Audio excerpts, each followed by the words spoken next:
Like, people are like, I don't want to make excuses, but these are the things that happen. These are just facts. People are going to be like, excuses. But Zonic was the definition of just excuse machine for everything bad. That went, I didn't get this player, so everything's bad. It's like, bro, make it fucking work. That's your job. Like, you also need to like make something out of not. There's a lot of teams, players, and coaches in shitty situations that still make some results, make majors. You know, just look at fucking Gamer Legion.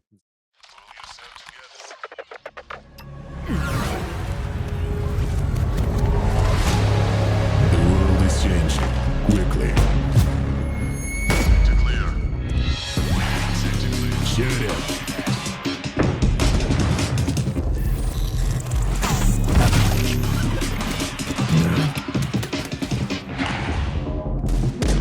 The world is changing, but one thing remains the same. Victories with 1xBet.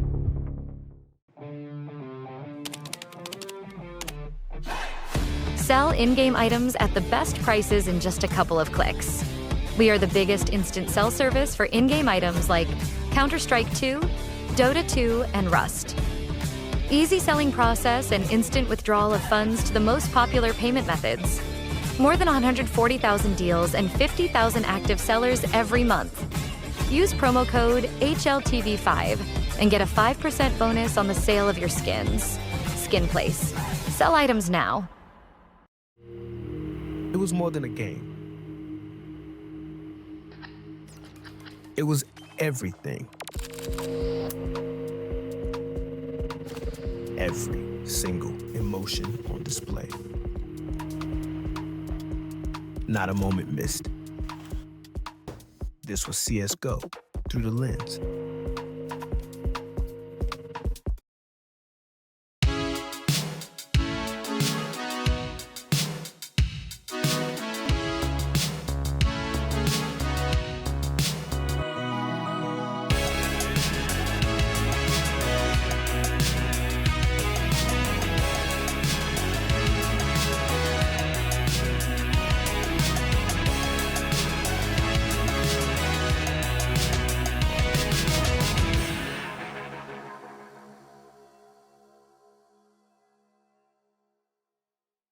Ladies and gentlemen, boys and girls, Counter-Strike fans across the globe, welcome back to HLTV Confirmed, brought to you by our lovely sponsors, 1xBet. Remember to gamble responsibly, and Skin Place. If you're in the marketplace to sell some skins, head over to Skin Place. We got Prof here. Striker is gone. Prof, have you been able to locate Striker? No, he's been completely off the map. I've activated the Starlink. I've activated Theory and Cerebrus, and Jason Moses O'Toole, aka Xavier, has not been helpful in this search either. That's unfortunate. Now, Nohte, you're here because you're the next in line to replace Striker, obviously, and his position at HLTV. What are you going to do with the new role and powers if we don't find Striker's body? That's a good question. I think, you know what, I might have to permanently take Prof's spot on Confirmed and then put Nero on in Striker's place. And then we just take over this podcast too. Okay. Prof, you're going to get replaced. How do you feel about that? I mean, it is what it is. I also like that Nohte also has affinity for pussies and petting them live on the show. So as we can see, there's more similarities to Striker there. So we wouldn't notice a difference, to be honest. Yeah, no, that's fair enough. And fashionably late, but right on time. Smooya, fan favorite, loves to really get the Counter-Strike world on their feet. Mr. Owen, thank you for joining us. You said good morning when you entered TeamSpeak. Did you just wake up? I took a short nap, yeah. I'm a bit under the weather the last 5-6 days, maybe. I don't know if it's COVID, but it feels a bit like it. It's the worst flu I've experienced ever in my life in terms of like constant headache, pain, and stuff like that. Not a fake cough. But, there we go. Yeah, I'm pretty sick at the moment. Okay, but I saw you putting an Instagram story up of being in the gym. Is that true or false? Not in the last 5 days, I don't think so. Or maybe 5 days ago on the day, because there was a day I went and I was completely not ready for the gym. And I had the worst session of my life. And then, yeah, I had a 16-hour sleep, woke up, and now I'm a bit dead, so... yeah. Oh, okay. Well, that's unfortunate that you're not feeling too well. But thank you for joining us. Tonight we're going to start with you. Is that okay? Yeah, whatever that means. Well, you've been playing in the mixed team recently, mate. I was just having a look. You, Red Star, Alpha, Nafany, Chiron. You beat Amcal. That's an achievement. No, it's not, boss. No, it's not. What's going on in the mixed team? Because your owner stole all the money from the old organization and went under. So that's been fun.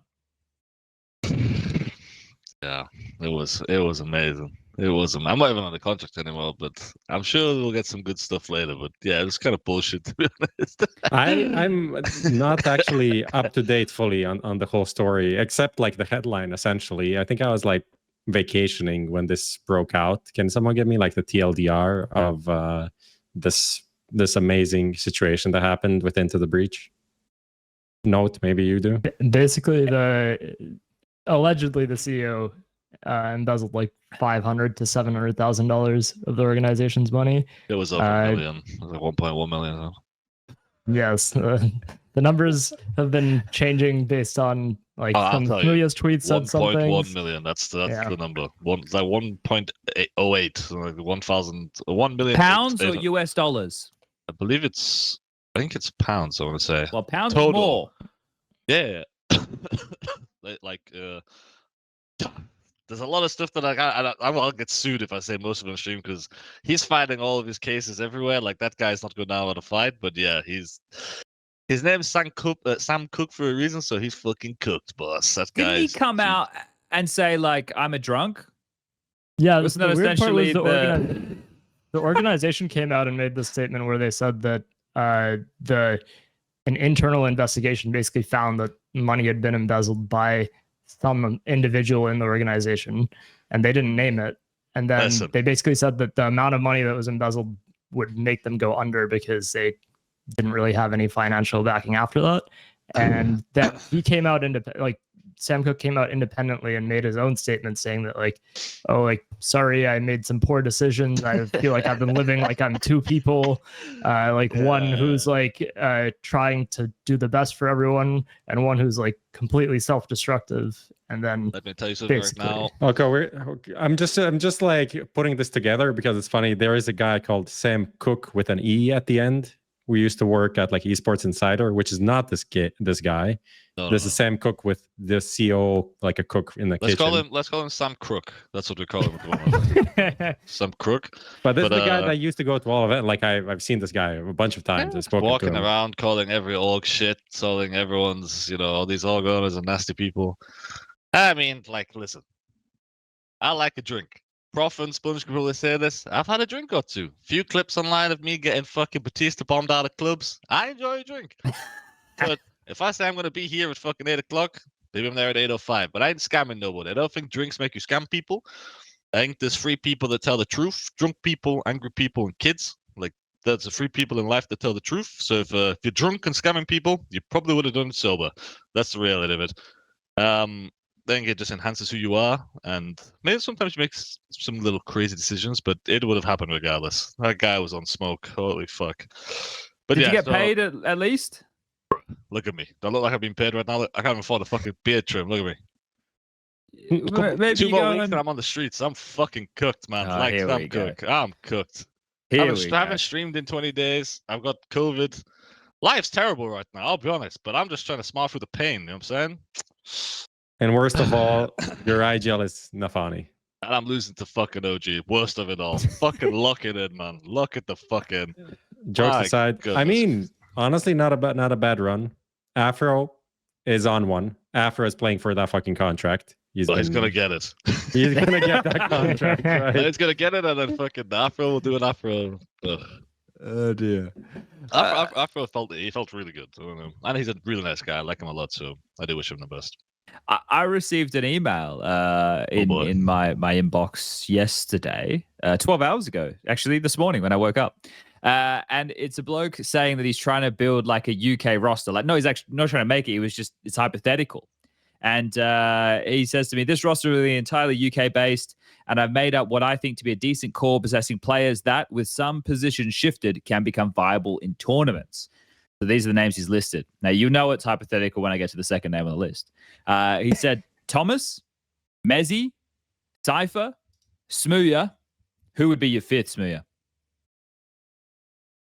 I mean, it's like if you're just going for like raw firepower, and this is like just full hypothetical, as you say.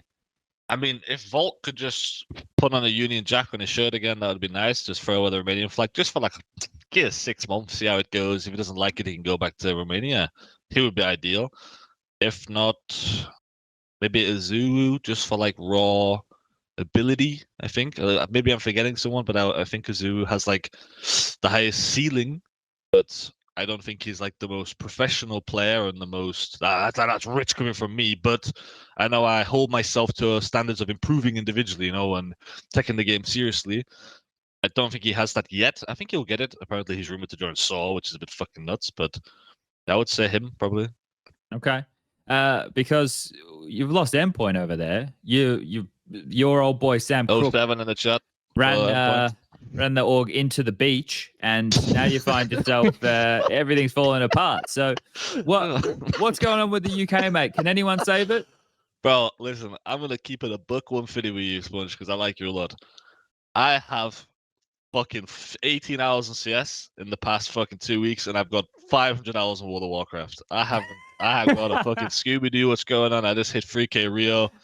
I'm fucking grinding at the wazoo. I'm trying to push that 0.1% last fucking week of the season. I'll get back to you after the 25th because that's when the season ends, and then I'm back on it like a car bonnet. But who's the best? Who's the best WoW player? That is CS player. Me. Yeah, for sure, me. Okay, give me the top 5. Give me the top 5. I know Magisk is really good. Oh, he played a lot. Okay. Magisk or Magix? Danish Magisk. Okay. Yeah, Okay. he was playing a lot back in the day. I know Zaiwu plays. Does he? Forest plays.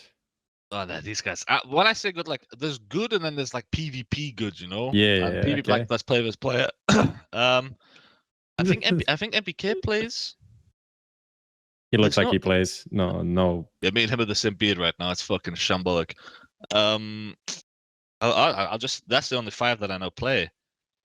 I think Swedish Dennis. Played. Didn't Swedish? Oh, Dennis he play? did. I ran into. You know how I ran into him? I was selling 2v2 boosts. Hopefully not for in the gold. forest. No, it kind of was, but I was selling 2v2 boosts for gold, and he didn't know it was me in game, and he paid me for gold in game to boost him, and I was boosting him, and I found out it was him. I was like, what the fuck? So I just boosted him for free. So he's not that good if he needs a boost. He had no like gear or something, so I was just helping him.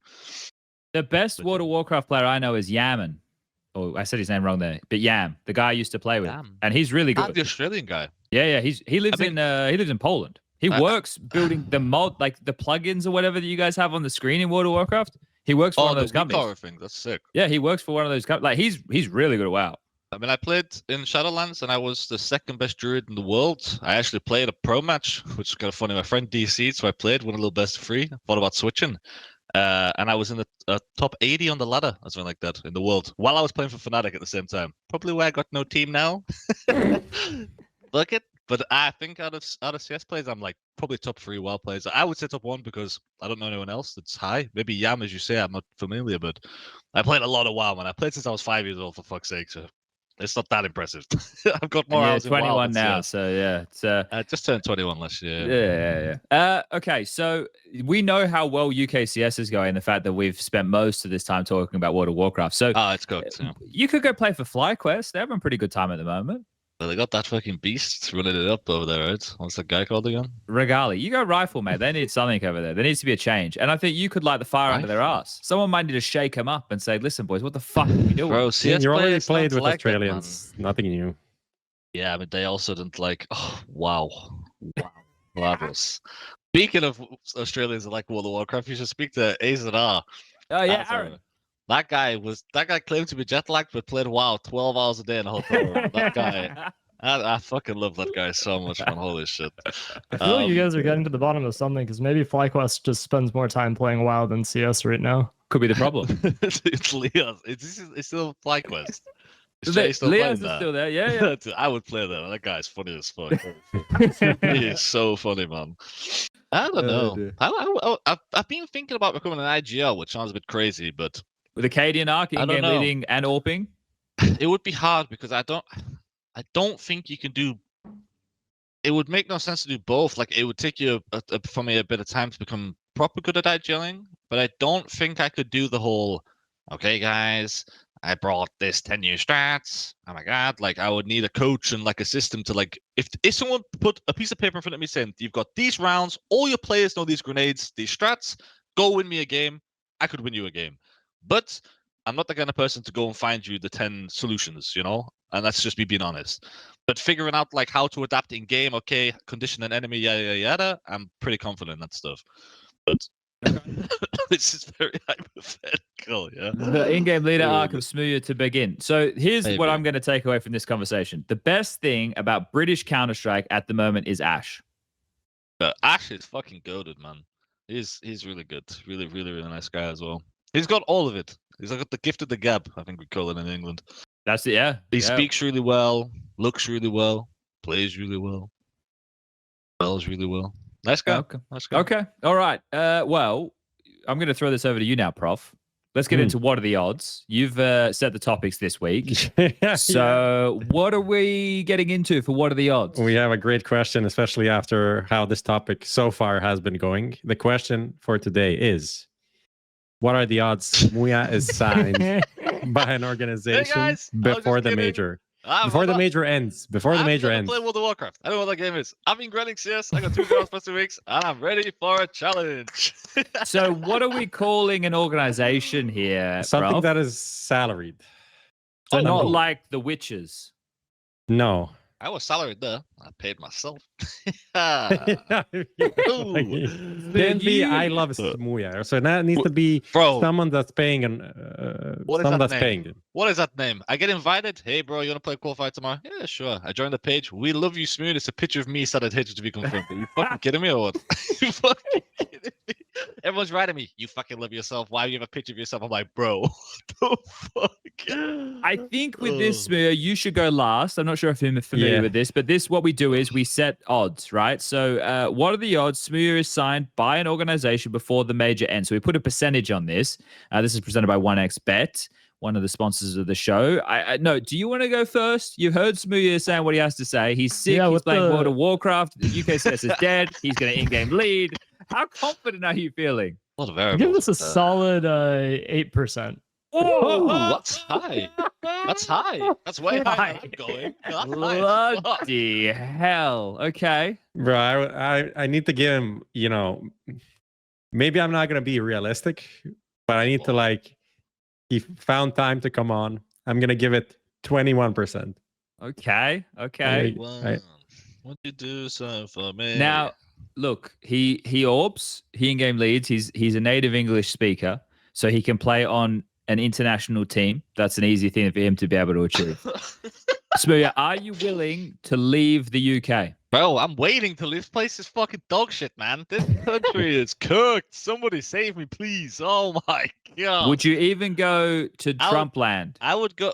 Oh, of course I would go to Trump. I'll go to fucking China #1, man. Get me fucking out of this place. I'll play anywhere. I don't give a fuck. I just want to play CS. That's why I was happy in ITB, because people were grinding. But this is the headline.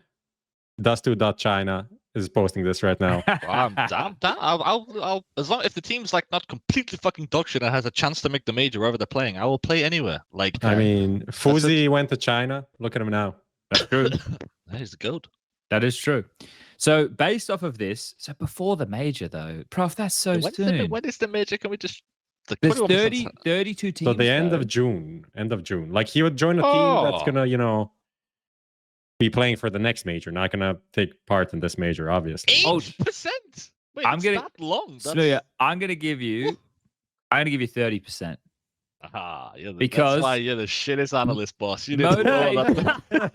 Motivation comes in ebbs and flows, and right now you started the year. It's a bit soggy outside. You're under the weather. You woke up one day and you found out that you had 1.1 million pounds taken directly from your pocket. Everything fell apart, and you're in the stage of you're a bit glum. You're feeling a bit down, and you're really satiating your need for hate by playing World of Warcraft because you don't love it. You love Counter-Strike, and that hunger will come back. And then you'll be in the server, and you'll be playing, and you'll be grinding again. And then you'll get picked up, and you'll be in an org. Now, whether you're getting paid $500 a week or 2,000, I don't know. But I have faith. That's fun. There you go. Smooya, what do you say? What percentage you giving yourself? I'll see you here? guys again in June. 0%. Lock it in. Lock It has me to in. be 1% is the lowest it can go. 1%. There we go. Lock me in. I'll see you in June. We'll be here flaming the team's pre-merger. I mean, tried. It's one of these things where it's not even to be ironic or rude and stuff like that, but there's most AWPers bar like 3 that are playing international speaking teams or 2 like that I'm much better than. But I have my reputation that I have, and that won't change sadly. And I got to give him my chance in Fnatic. I kind of blew that up, so I can understand why people are a bit hesitant. But and yeah, I'm getting old, so I don't have that much. Dude's 25.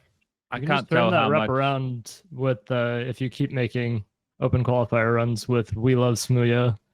Yeah, I got another one coming up soon, and I'm actually pausing the World of Warcraft grind for 72 hours, and I'm going to lock the fuck in on CS. So we'll see what Who are happens you then, playing so. for? The same team? I don't know why we're trying to bear that by government name on the fucking show, but yes, the exact same 5. Maybe you can rename to Smooya is If it's professional. the same team name, I'm not playing. Smooya professional. But the same 5, hopefully. Yeah. We need to Okay. fix some stuff though, because our ancient was diabolical. My god. Was it like? I guess Karon speaks really good English. Nafany's English is pretty good. I don't know much about the Alpha kid. I think I would say Alpha's English is better than Nafany's, so it's very good. It's very, very good. All right, cool. So what we'll do is Dimitri will combine all of these figures. We'll collect odds for the people at home. There you go. If you are optimistic, you think Smooya will be signed by an bet on it. Oh god. It's, No. it's not actually betting. It's not actually don't- betting. It's just they a don't- vote. They essentially what happens is if they're right, actually they win money either way here. So on X or on Instagram there'll be some polls, and they get to vote in those polls one way or the other. And whatever outcome there is, it creates like a pool of money, and then from that money we do a giveaway and give the people at home some skins and different stuff. So it's just a fun way for people to interact with us, and sometimes a fun way to talk about a bit of a topic like this. So that's What Are the Odds, brought to you by 1xBet. Will Smooya be signed by an organization before the major ends? Okay, there you go. People, you get to have your say. It'll come up on the social medias. Great. All right, so let's jump into all the action, shall we? I want to start off, before we get directly talking about what are the odds. About Cluj, sorry. I want to talk about a Reddit thread that I saw, and it was to do with the calendar. I'll link it in our TeamSpeak if you guys can have a look at it if you're interested. And I'll set, what should I call this? What would the title for this be, I guess? Oversaturation. Yeah. Okay, question mark. Oversaturation, question mark. Okay, so just so everybody at home can be up to speed on this, there was a Reddit thread that was up about a day and a bit ago, and the Reddit thread title is, due to the extremely tight event calendar, even S-tier tournaments are losing their prestige. Their relevance is being inflated simply because there are too many of them. And it goes on, and I'll give it a read. We'll see how quick we can get through this or how much of it is pertinent.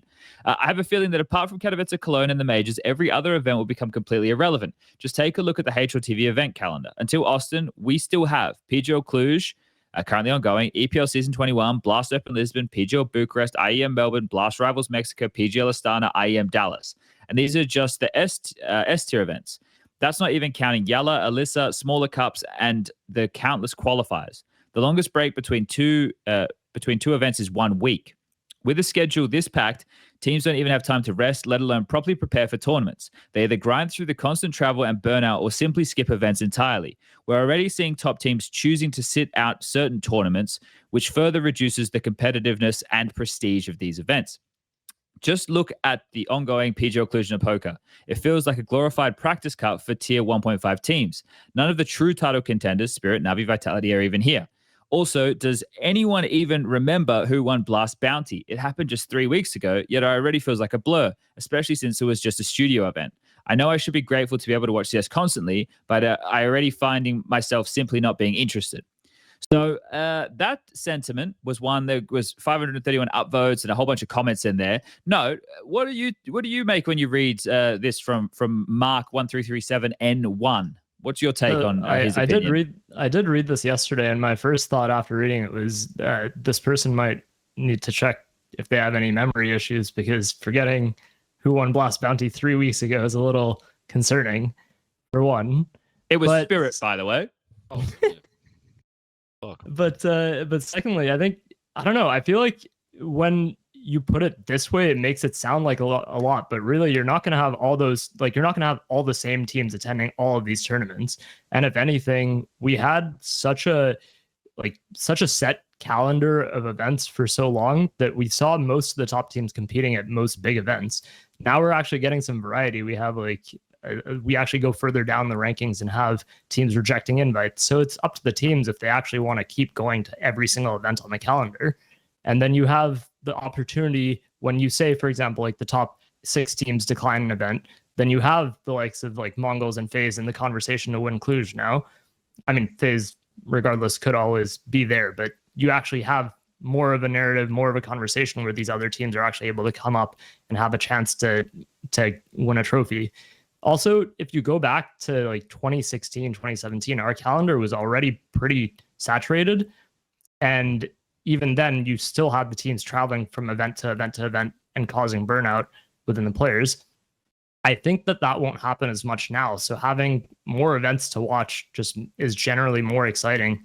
And I feel like when people make this kind of thread, they come from the perspective like, oh, I watch every single tournament and there's too many tournaments on. But not everybody watches every single tournament, and you don't have to watch every single tournament. So when you have something like this happening, like even before these events came around, the biggest prestige events were already Cato, Cologne, and the majors.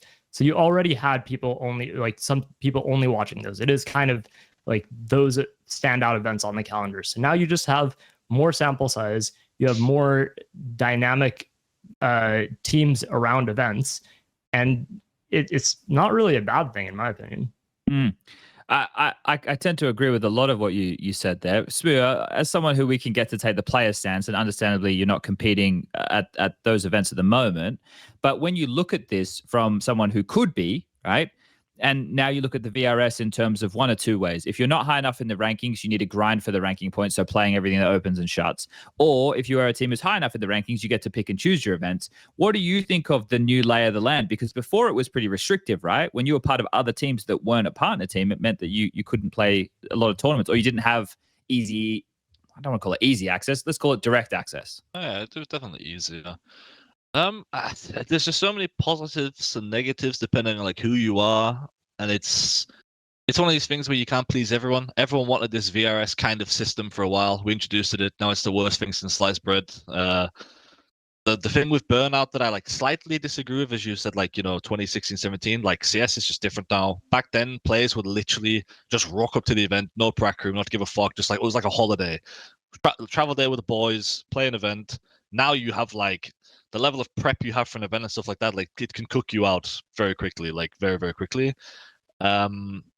It's nice for sure. It's nice to not see the same 3 people win events, S-tier events. It gives, I think, the scene to have more fan favorites. It gets more eyes on more organizations, stuff like that. For me, it's hard to watch CS because I've played it now professionally for 8 years, so I don't really sit and watch every single event that's on. Maybe there's a new team, or it's as you said, the S tier like Cologne, Cato, Major. I'll always watch most of those games. I think it's good overall. I just have to see how it plays out. When you named the events, it sounded like a lot of events. Like I was like, holy fucking shit! You named like 40 events or something before the major. It's kind of crazy. There's only one way to find out if it will or won't work, and we just have to wait till the major, right? Because there's a high chance that a lot of players are going to say like, this is the most disgusting thing ever. There's so many events, rare. But it will get a bit spicy when teams, they try to sit out an event because they want to prep for an event, and if they play shit at that event, then they have to play the next like 4 events in a row to keep the VRS points to make the next event and shit like that. It's going to get a bit tricky. But I think the top teams will always be fine anyway for points, like top 10, whatever. So yeah, we just have to see what happens. Some crazy shit though, I think. You're going to see some funky teams playing at these events for sure. Some spooky teams. Yeah, it hasn't really filtered down just yet. I think our takeaway from the last episode that we did, which was more VRS focused, was this first season is a bit more of a teething. Yeah, exactly. For sure. And then we'll see how it all shakes out and what choices these teams make in the future when it's something they're a bit more familiar with. Prof, you're hearing both this, angles there, which are pretty similar. I think both smooya and Nohte are like more positives than negatives. Do you like, because this is from a viewer angle that this is coming from? I don't want to I'm trying to be nice to people these days, so I'm not trying to go with negative framing or anything. But isn't it just like their choice? Shouldn't they just with their watch attention? The fucking DreamHack Cluj. I feel like it's a mix of things because you kind of want to keep people feel like they need to be able to watch everything, but that's kind of the problem that in the past maybe it was like this, but the more tournaments we have, the more you need to be more selective as a viewer, and that's kind of it, right? I think who is stopping you from just watching the playoffs of Cluj, right? Who says you need to watch like the fucking, and realistically, even if you want, you can't watch all of the group stage. There's 4 like best of 3s a day, 2 streams. It's impossible, right? So you need to kind of like keep on top of things without getting burnt out as a viewer. And maybe that's where like different content kind of plays a part, like podcast, but also I feel like in normal sports you get like these like recap shows regularly. You get like Monday Night Football or whatever, you know, where you would just like watch that. You get some like highlights, you get some discussions, you get some interviews, and you watch like a show that's like 1 hour long, and you get a week worth of what the fuck happened in football or Counter-Strike or whatever.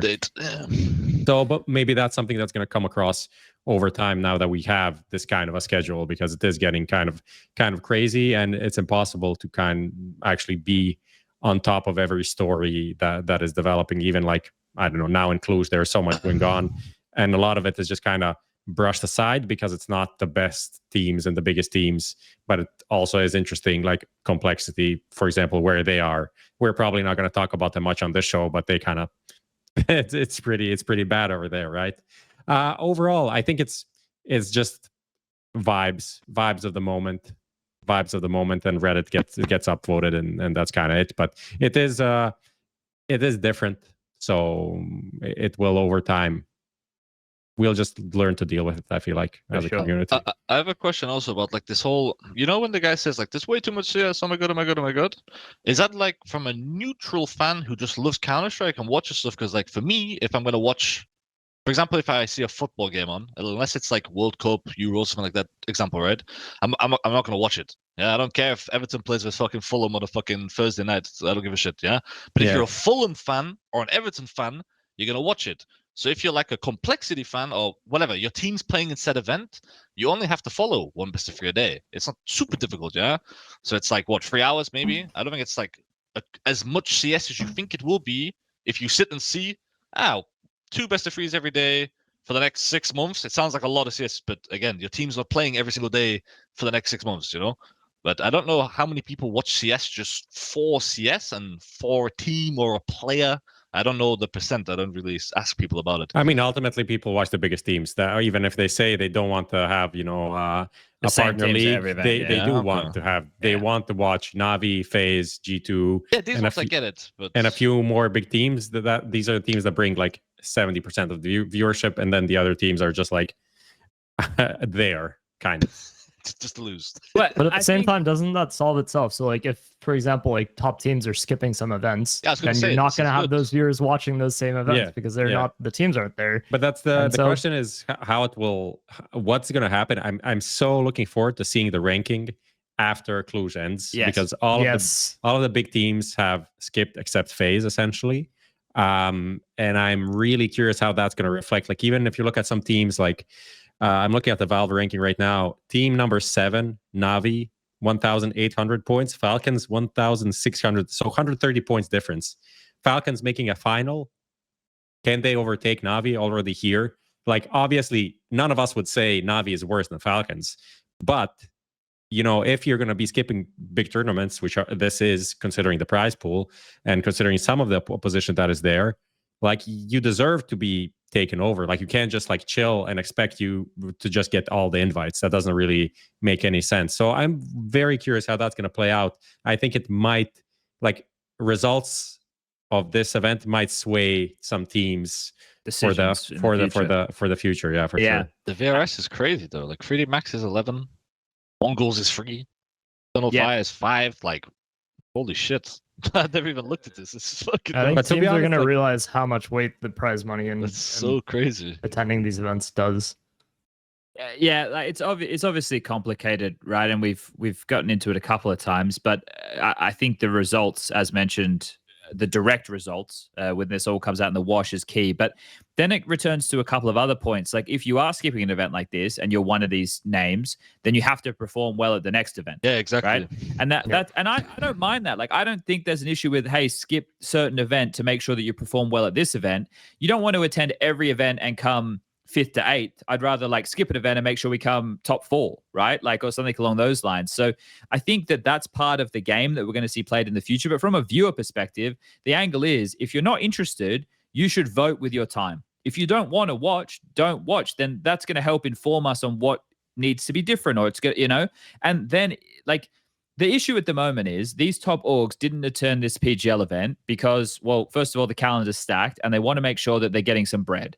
And PGL doesn't offer anything directly to the orgs. It's only for the players for prize money. And that's based on contract structure, which will probably change in the future because of the semantics that is being used by other people. Because honestly, as a viewer, do I care, unless I'm a hardcore watching HLTV Confirmed right now, do I care that EPL has 100,000 first prize that goes to players and 150 first prize that goes to the club? No, it's 250,000 as the prize money, right? Like only people who care a lot like us and are talking about this every day really dig into those details. Otherwise, oh, it's $1 million prize purse. That's it. Like people don't really give a fuck about those other details because it's not, you know, Tom, Dick, or fucking Harry's issue what the salary is for the players unless you're in the weeds of this stuff every day of the week. You're just there to watch the teams play.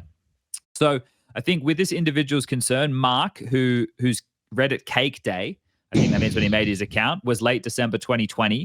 So potentially a relatively new Counter-Strike fan with all things considered, came in during the pandemic. So potentially not aware of what the Counter-Strike scene was like before that, which was fucking crazy. Events were just rapid. We were traveling from like Stockholm to New York and the tournament was starting the next day. The team that won it was bombing out first in group stages, right? So I think this is just a correction back to what we had before the pandemic, and people should vote with their attention. If they want to watch, they can watch. If they don't have to. Simple as that. I think that's same with anything in life, really. So yeah. Okay. Let's jump forward into some of the conversation about these teams. Now, smooya, you've been sick. So have you been watching games in bed or you just been beating your meat and drinking some soup? I wish I was beating my meat. I probably feel better. I might do that tonight. I always check the scores of every game and see who's playing well, who's playing bad, this, that, the other. And I've been watching a few games. I tried to watch the Falcon games because I'm interested with the whole Nico project. It's been interesting. But then fell asleep. Yeah. You want Dexter's spot, don't you? Oh, Abdul's my brother, man. I'm not trying to step on no one's toes unless they need an Nohte. No, I'm kidding. Nah, I love Abdul. But yeah, a little bit. I watched some earlier games and yeah, it was good content. Good content for sure. There was a lot of hate watching going on when Astralis and Falcons were in the server. MOUZ is the team who qualified last. They just took down VP, so they are the 8th and final team locked in for the arena. Obviously on debut with Spinx in the team. No, when you were checking out some of the MOUZ games, which I'm going to make assumptions you did, you can tell me you didn't. Yeah, I had to watch some back, but I watched mostly the highlights because their games were always super early. Yes, until this final one today. Yeah. So yeah, what's your initial impressions, right? And first of all, maybe what were your initial expectations for Brolin on debut with his full roster in-game leading? I mean, I didn't really know what to expect from Brolin specifically. It's like I think people overreacted a little bit to their Kato results because even though they had a stand-in, yeah, it didn't mean anything. And when you actually look at this team on paper, the firepower is very stacked. So it's like overreacting before you actually see them play with their full lineup is a little much. Here they looked decent. I feel like it's too early to really say anything because if you actually look at their results, they played Big, who's already been struggling. They beat Big. 3D Max is kind of gatekeeping tier 2, like tier 1.5-ish, I'd say, and they just made a change. I think 3D Max is actually like on the up. Every game I've watched them looks pretty decent, but they still have somewhere to go with that. And then they lost to FaZe, lost to Falcons. Falcons obviously a little less experienced together right now with the Nico change, but still experienced IGLs. And then they beat VP again, Electronic taking over IGL. So it's have they fully been tested in terms of the Brolin matchup and actually having an experienced IGL that can read him during games? Not quite yet, I would say. In a win, sorry. And when they now take on Pain in the arena, I feel like that's actually a matchup that'll be interesting to see, because you have Big Zero, who's very capable and proven himself, but they're also going to have the adversity of playing in their first big arena match. Yes. In a playoffs. So there's a lot of things going into that match that I think will be interesting to watch. But MOUZ themselves, like, I think firepower wise, they look good. Brolin, I'm still like, I just don't like the Brolin in-game leader change as a whole. So I'm trying to keep an eye on it to see how it pans out. But so far, it's still, I feel like it's too early to judge. They just haven't played teams that played and beaten teams that I would say is like a good result for him. I think the key point that you make right there is, right, it's too early to judge. So this is where, smooya, I kind of want to head over to you. With a roster coming together, and especially one where they turn a player in the team who, maybe he was a second voice previously, but they turn him now into an in-game leader, and then they bring in an experienced player like Spinx. How much time would you give a project like that to get online to see the most of their potential? Is like a couple of months, or what are we talking? I have like a really weird view on that team. I think whoever let Sui go, whether it's one of the players, whoever you sided with over Sui, you better hope to fucking God that whatever they've promised you in the fucking next life actually fucking happens, because I think it's a bit crazy to let that guy go. But I don't see with Brolan. I've played with him. He is extremely smart. The only issue with that team is there's no leader, and in teams you can play without an IGL, but you can't play without a leader. You need someone to actually get the boys going, and Brolan is not a leader. He never, at least from my experience, I don't think he is now. He's an in-game leader, but he's not like a leader, like, come on boys, let's win this game kind of thing. Like a leader of men. Yeah, I call it like a captain. Yeah. IGL and there's a captain, and that team, if Jimpat's your captain, I don't know, he's not going to ask you to run for a wall, he's probably just jump spotting B, just chilling. He's just a chill guy. Like, no one on that team's going to command something from the boys. And that's where I see the problem. Time frame, there's so many fucking variables. Like, I feel like you should give them 3 months, but there's 400 fucking events in the next 6 weeks. So can you give them 4 months? Realistically, 3 events, like max. You want to see them being closer to their old form. But the issue is their old form was so fucking good that it's going to be a drop no matter what. You've literally replaced a player with a player who's quote unquote worse, and then everyone else has got worse because of that player being replaced, and it's just a bit fucked. It's just a bit fucked. Yeah. I mean, the whole thing to me feels like Brolan's just set up for a disaster. Do you think he's he's just a set up to fail? Prof?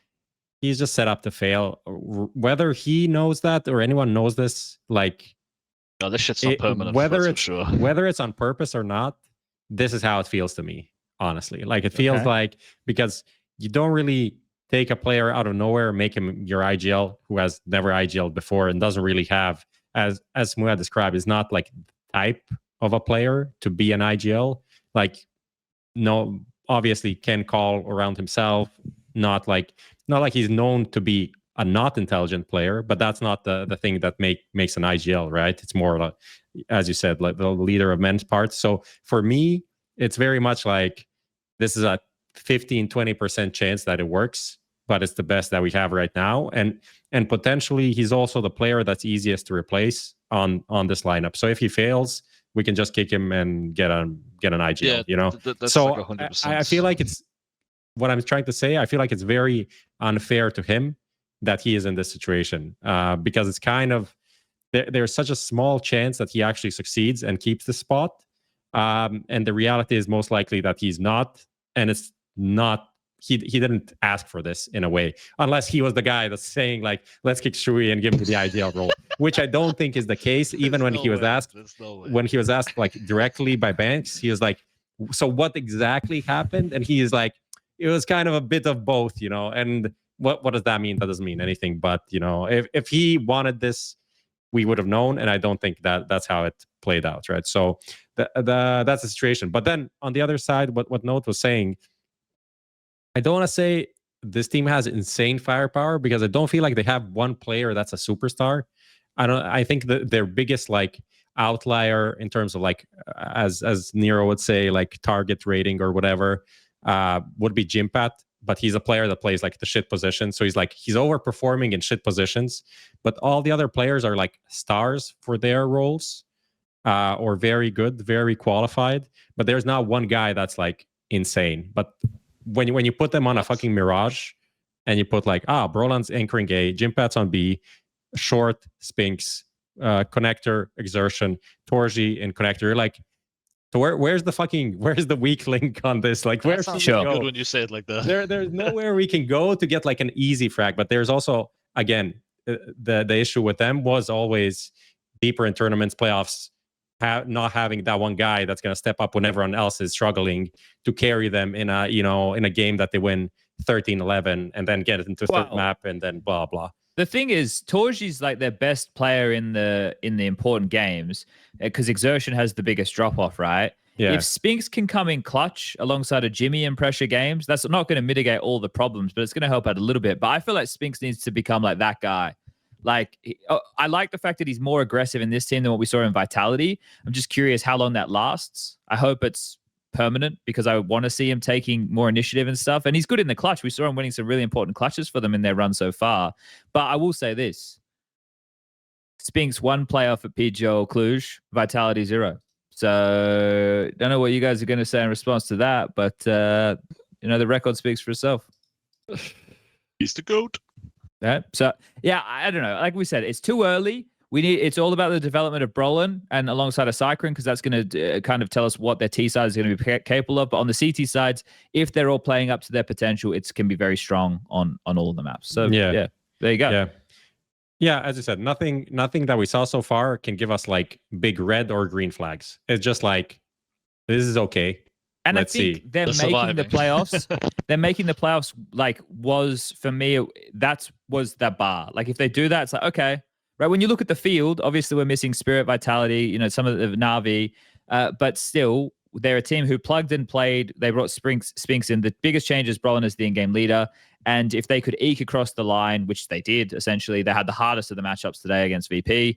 Well, apparently Saw are the GOATs, but yeah, like that for me, okay, I don't expect them to go much further, but they definitely can beat Pain. So why not? Why can't they can beat Pain? And then the next one is Mongols versus Astralis. Winner of that, I think that's also a winnable game. I wouldn't say they're favorites against Mongols, but they could be. So they could go deep. They've got more stage experience than Mongols, so yeah, like, we'll see what happens.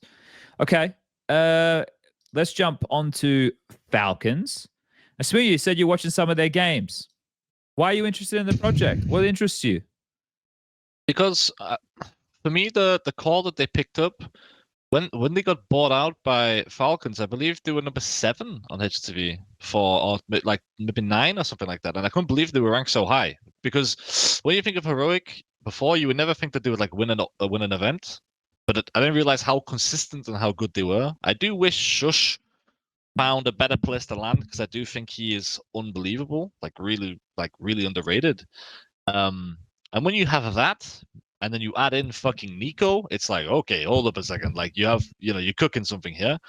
And it's just a bit of a weird dynamic that I think I'm interested, because the move caught me and a lot of people by surprise. I think you just randomly see Shabloing fucking $9 million and 3 people just end up on Falcons. You're like, what the fuck just happened?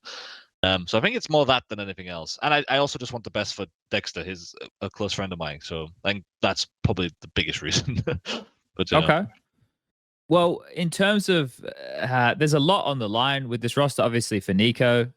He actually came across this time. So for him, it's saying that he wants to stick the landing as well as Zonic, because his name is at the moment definitely not demanding as much respect as maybe it once was. And then there's also the hate for Falcons because they're Saudi owned. So, no, are you a hate watcher, or do you not care about the politics behind it? Like, what's your kind of position on Falcons? And do you think that, because we did a what are the odds late last year or early this year about whether this roster will even be together by the major or the end of the break or whatever. What are your thoughts on what you've seen? I don't know if I'd say I'm a hate watcher. I think last year I definitely didn't like watching them, and I never looked forward to any of their matches. This year, I think fair enough. Sounds like a fucking hate watcher. Fair enough. Well, he wasn't watching because they were. I feel like the definition of hate watch is like you're looking forward to watching because you hate them so much. He's more I like didn't look forward. indifferent ignorer, indifferent observer. I would There's so much say. hatred in that sentence. I was like, holy shit. That's so funny. But yeah, I think especially last year, I made a point really early in the year that I thought Magisk would be wasted on that lineup, and I feel like that rung true. Obviously, they had, I think, like the run in the playoffs of Kata right after I made that point, and then they did nothing for most of the rest of the year. So I feel like that was just sad to watch throughout the entirety of last year. This year, actually, I did like the heroic core for the last couple of months of 2024, especially seeing them at the major and make that run. Seeing this team is still kind of like a 50-50. I don't know if I'm ready to enjoy watching Falcons yet, but I think I've just always really liked watching NiKo play and seeing what he does on teams. So I can't cheer against them at any point with NiKo there. And I do want him to actually find some success. So I don't know. I think like I wouldn't say I'm hate watching them for sure. I do want to see NiKo do well at the very least. And I think Zonic, this is probably his last chance for redemption, maybe with one further roster change, but like this has to be his chance as well. Well, this is where the ship will after this, he'd probably end up going back to like a Danish team if they don't find success with this, I'd imagine, right? But that could be way in the future. But they did end up qualifying 2-1, and they got on top of MOUZ. That was the series they won to lock themselves in. They also beat Astralis. They lost to Pain, and they beat FlyQuest. But anyone could beat FlyQuest, even a dead team. So, Prof, what are you pulling that face for, smooya? FlyQuest are insane. They lost to Thor. Who were dead on arrival. Day, bro, and today was fucking wolf day, man. Relax. The dogs fucking bark today. Bloody hell. FlyQuest are not that bad. 3D Max and Complexity are going to wait, did Complexity lose to Saw? Yes. Yeah, Complexity and 3D Max are going to cop it as well. Don't worry. This isn't a FlyQuest exclusive. I wanted to say, like, just for Falcons, this making playoffs here, even though it's not maybe, S tier, S+ tier event, it is a top tier event. They have not made playoffs of any event in the second half of last year. Like the last time they made playoffs was like Jönköping, can't count that, Betboom, Dacia Belgrade, and then That's their first big event playoff since Kata last year. Yeah, so like I would say this is better than they have done all of last year, pretty much, except Katowice. So that's already a good sign for them. And obviously this whole like Zonic fraud watch that's going on. I mean, I'm definitely not a fan of the way he's spoken about this team last year. I feel like it's a lot of people in the comments, whenever someone says something, they're gonna be like, excuses. Like people are like, I don't want to make excuses, but these are the things that happen. These are just facts. People are gonna be like, excuses. But Zonic was the definition of just excuse machine for everything bad. That went, I didn't get this player, so everything's bad. It's like, bro, make it fucking work. That's your job. Like you also need to like make something out of not. There's a lot of teams, players, and coaches in shitty situations that still make some results, make majors. Just look at fucking Gamer Legion. It's not like they had the most firepower in the world, still, make it to the major, beat teams there. So I really hated how that was described. But now he has NiKo. So making playoffs, I would say at this kind of an event is a minimum. Watching them, it was weird sometimes. Sometimes maybe good, sometimes maybe shit. Very disjointed at times. We always like, how is this? Where is the coordination? And then, next map they would pick it up. So maybe it's still just lacking practice. Maybe it's, the natural chemistry isn't there, so they need to work on it a bit more. But then, the individuals would pop off at different times and it would look pretty good. Obviously, they have NiKo. Tessus has been playing pretty well. That's a whole discussion in itself. So I would say not bad overall. There's some promise, but I don't see them being on the level of a top 5 team. They're not close to that. They're not close to challenging if they play against FaZe, I feel like they get stomped, and even FaZe is not, a Vitality, a Navi, or a Spirit or something like that. So I think against those teams right now, they have no chance, but they have a chance to make like a decent run here in Cluj. Okay, Smooya, what did you want to say? I was gonna say that, I mean, Prof said it pretty well, but I feel like they're playing like fucking 3 out of 10. So the fact they make playoffs, like they're playing, I feel like it's like a C game, or even like D+. It's like really fucking low level, and they're still getting wins, which is significantly better when they would play A+ and still fucking go 0-3 in their old roster. So it's promising for sure. So there's it's promise. exciting. Okay. Yeah, for sure. I think there was certain moments that looked really disjointed, and individuals were trying to win rounds on their own instead of playing together. And it saw like Nico got very frustrated at one round where he was flanking on Ancient, and they ended up just dying 1 by 1 instead of letting him play, which was a bit tough to see. I think the Dexter game on Ancient, or that in series in general from Dexter against MOUZ, was probably the best series I've seen him play in CS2. So I think that's a positive, a big positive, especially because he used to be so impactful back on Spirit. I know this is a very, very long time ago, but he used to just be like a showstopper. So if he doesn't even need to get back to that level, just consistently delivering would be nice. The Tessa's point, I agree with. His rifle is fucking beastly. His aim is fucking unbelievable. Some of his spray transfers are unreal, man. It's beautiful. Very good. And then finally, the Ancient game, the T half against MOUZ, was some of Kixon's best calling in the Falcons jersey as well. He was calling like he was on Apex, for example, right? Like you were getting some nice like aggression added in there, but then they were also it was really nice. Some outmaneuvering of MOUZ. It was good to see. So yeah, I'll agree with the sentiment of promise. It's a huge improvement from last year. But again, and I think if we looked at what we asked Smooya before about how long it's going to take for a team to kind of reach or show the most of their potential, I think for these guys, it's a while. Yeah, they have a lot of hurdles. They have to get past the communication thing first. And I know they're not going to fucking wake up tomorrow and sound like me and be like, "Hello guys, how you doing?" Like full British, obviously not. But there's a raw level of when you switch to English speaking. Not switch, but like it's different when you bring in Nico and stuff like that. He probably has his own way of speaking, his own way of communicating, and that takes 3 months to get used to alone. Plus the improving, plus the map pool, plus the prep and all this shit. I think balancing the game with what Nico wants to do with the way Kixon wants to call, that's the biggest hurdle. I mean, and Zonic on top of that. So it is practically like Zonic, 3. Yeah.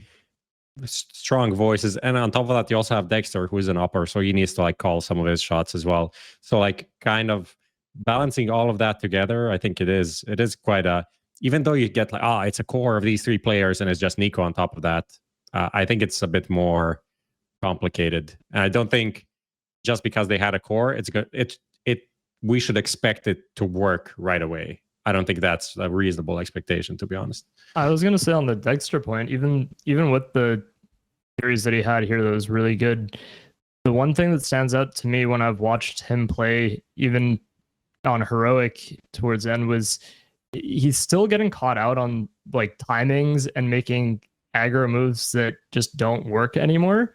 And initially on some of those timings that I saw him getting caught out on, I thought it was a thing where he just had come back to play after so long and was playing CS2 and still had to adjust to some of these things, but he's still kind of getting caught out on a lot of those or making those kind of over aggressive moves. And I think that that's something that he also has to fix and Falcons have to address moving forward if they actually want to consistently, like you were saying, beat the top 5 teams, because you're not going to get away with any of those things. You're already not really getting away with them at an event like this. So you're definitely not going to get away with it against like a Vitality or a Navi or a Spirit. Yeah, okay. Well, maybe we'll see what level of Counter-Strike they get to offer in the arena, right? Which is where quite a few of these players probably do their best work. You got shine for sure, right? You got a 4-time major winner. You got Nico, who's used to being in arenas, right?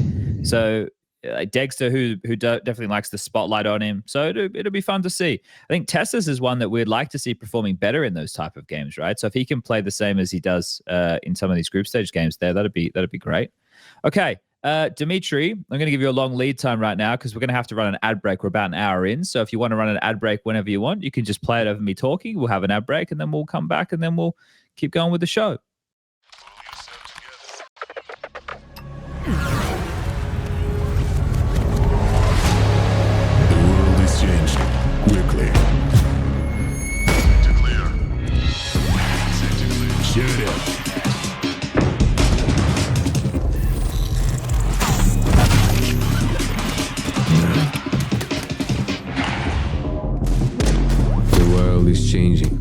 but one thing remains the same. Victories with 1xbet.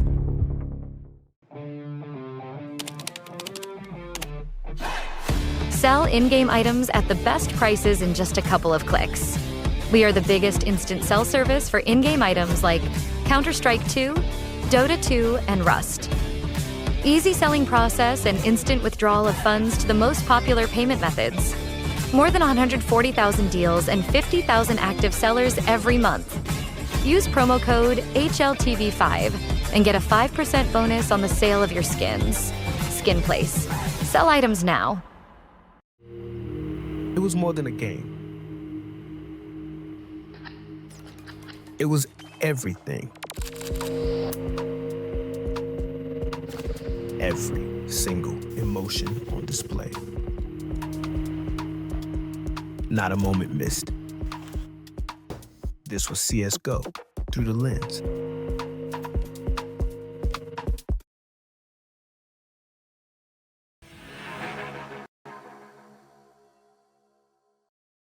All right, we're back in action. Thanks for sticking with us through the ad breaks. We'll get into some more Cluj topics in a moment. Just wanted to have a chat with some people in Twitch chat. Australia _best_country asking why I'm so harsh to Oz teams. And he was also having a discussion with someone else. And someone said it seems more like he hates them than he wants them to do better. Here's the thing, guys. When you're from a place and you do what I do, people are going to always attach a natural bias to you, right? They're going to say that, like, you're biased to this thing. Now, I have a higher level of expectation for my countrymen because I want them to perform better. I definitely don't hate them. I don't hate them at all. I want them to do better because I know they can do better. So, you know, seeing them perform poorly and they know they could have performed better, it's frustrating. And I never want to be painted with a brush of being biased. So if it means that the Australian fans dislike me because I'm harsher to the Australian teams, that's okay. I can take that.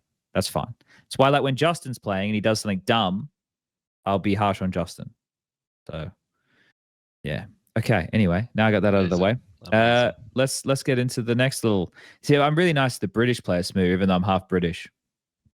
I keep forgetting that. Yeah. You should probably stop telling people that. Just say Australian. It's not really cool these days. Like, being half British or Australian either at the moment. I don't know. That's okay. a good point. I don't think we need to say too much about FaZe and EF, but we definitely can say some stuff. So FaZe making it to the playoffs without dropping a game in group stage was pretty good.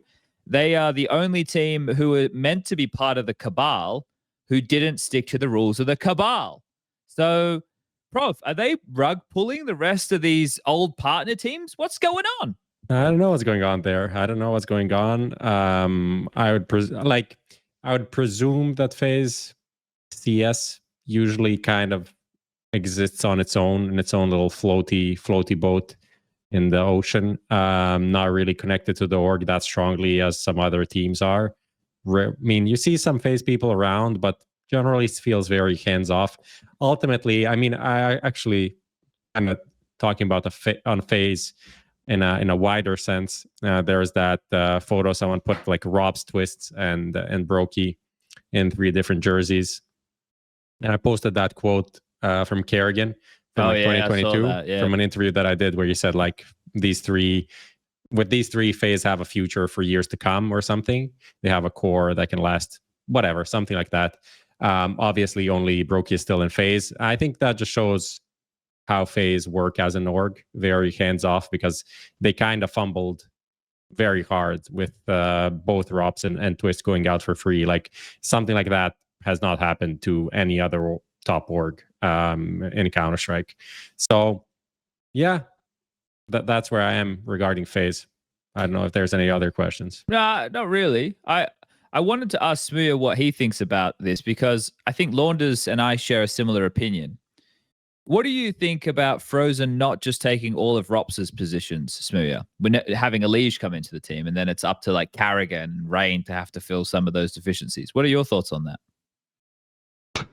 I don't know. I think when you play a certain way for a certain amount of time, because Frozen's been in these like non-Frozen roles, or as you want to call it, he played pretty fucking well in them, right? And I think they're just now like what you see from Frozen is that's just him now. I don't think you can just flick a switch and go back to being XYZ. And it makes more sense to me when I play in a team, or you want to make a team comfortable. You want everyone playing to as close to 10 as they can, or like comfort individual. You know, like you want a 10. And moving him, who's like a solid 9, 9.5, you don't really want to touch him. Just let him do what he wants and let everyone else figure out their scores and try boost the team up a little bit. I think it makes sense. Like I would not touch him. I think he's one of the best players in the world at the moment for a long time, really long time. I feel like he should be 30 years old now. He's still like 22 or something. Right. It's fucking nuts. Like I'm 25. I feel like he should be older than me. He's like 3 years younger than me. Yeah. Can I call you out kind of there, Chad? Yeah. Oh, yes. No, not you, Owen. He's the highest rated player of the tournament. 1.36 rating. Yeah. So you're the highest rated player, 1.36 rating over 7 maps, and you're saying he should change. He's the been problem. Insane for a long time. How do you justify this? Well, this is the thing, right? So they played EF and they got revenge from Katowice against them. That's their best win. Yeah. The other team they played was Saw, and they beat MOUZ with a stand-in, but they usually beat MOUZ because MOUZ have like little brother syndrome, and it's like they're getting bullied. Now, the series where he played the best was in the EF one, which is which is great. Like that's where I'm with you. Like the argument doesn't stand up if he's playing the best against probably. The top 3 teams are FaZe, Mongols, and EF, right? Yeah. So he's playing the best series right there. And I think the most positive thing that I saw for FaZe is not having to play Nuke in that series, because they fucking struggle. And that's not because of Frozen. That's because Elige has a tough time. So it puts holes in the argument. But the question is, right, if I was going player for player, role for role, and I wanted to get the most out of everybody, like smooya is saying, you want everybody closest to 10. I feel like if you can get Elige and Frozen closest to 10, okay, great. But how much are you going to hemorrhage? Like Brokey's already hit and miss. He's always going to be 50-50 because of his playstyle, right? Like Brokey's always going to be a coin toss. And he's a great player, but he just plays high variance CS. So there's always going to be a chance that sometimes it just doesn't land. But if Carrigan and Rain are tanking, then how much does that hurt the team overall?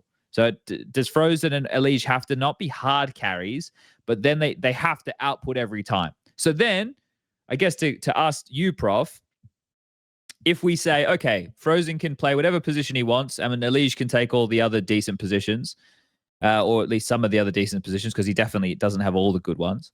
At that point, do then we have to say Frozen and Elige, the must pressure deliver is on every them? time? Yes. Yeah. Is that fair? I mean, I think so. So, yeah. Yeah. 100%. Because like essentially you can go for 2 different angles. One is like, let's get everyone playing kind of good, or let's get our 2 stars playing as best as possible, and the rest we'll just kind of figure out. And I think they went for the second option. And I don't know if this is also maybe temporary from the angle of like, obviously some things need to change. Let's keep Frozen where he is because he's been potentially our best player over the last year, regardless of what the top 20 says. And Brokey being number 7 or whatever the fuck.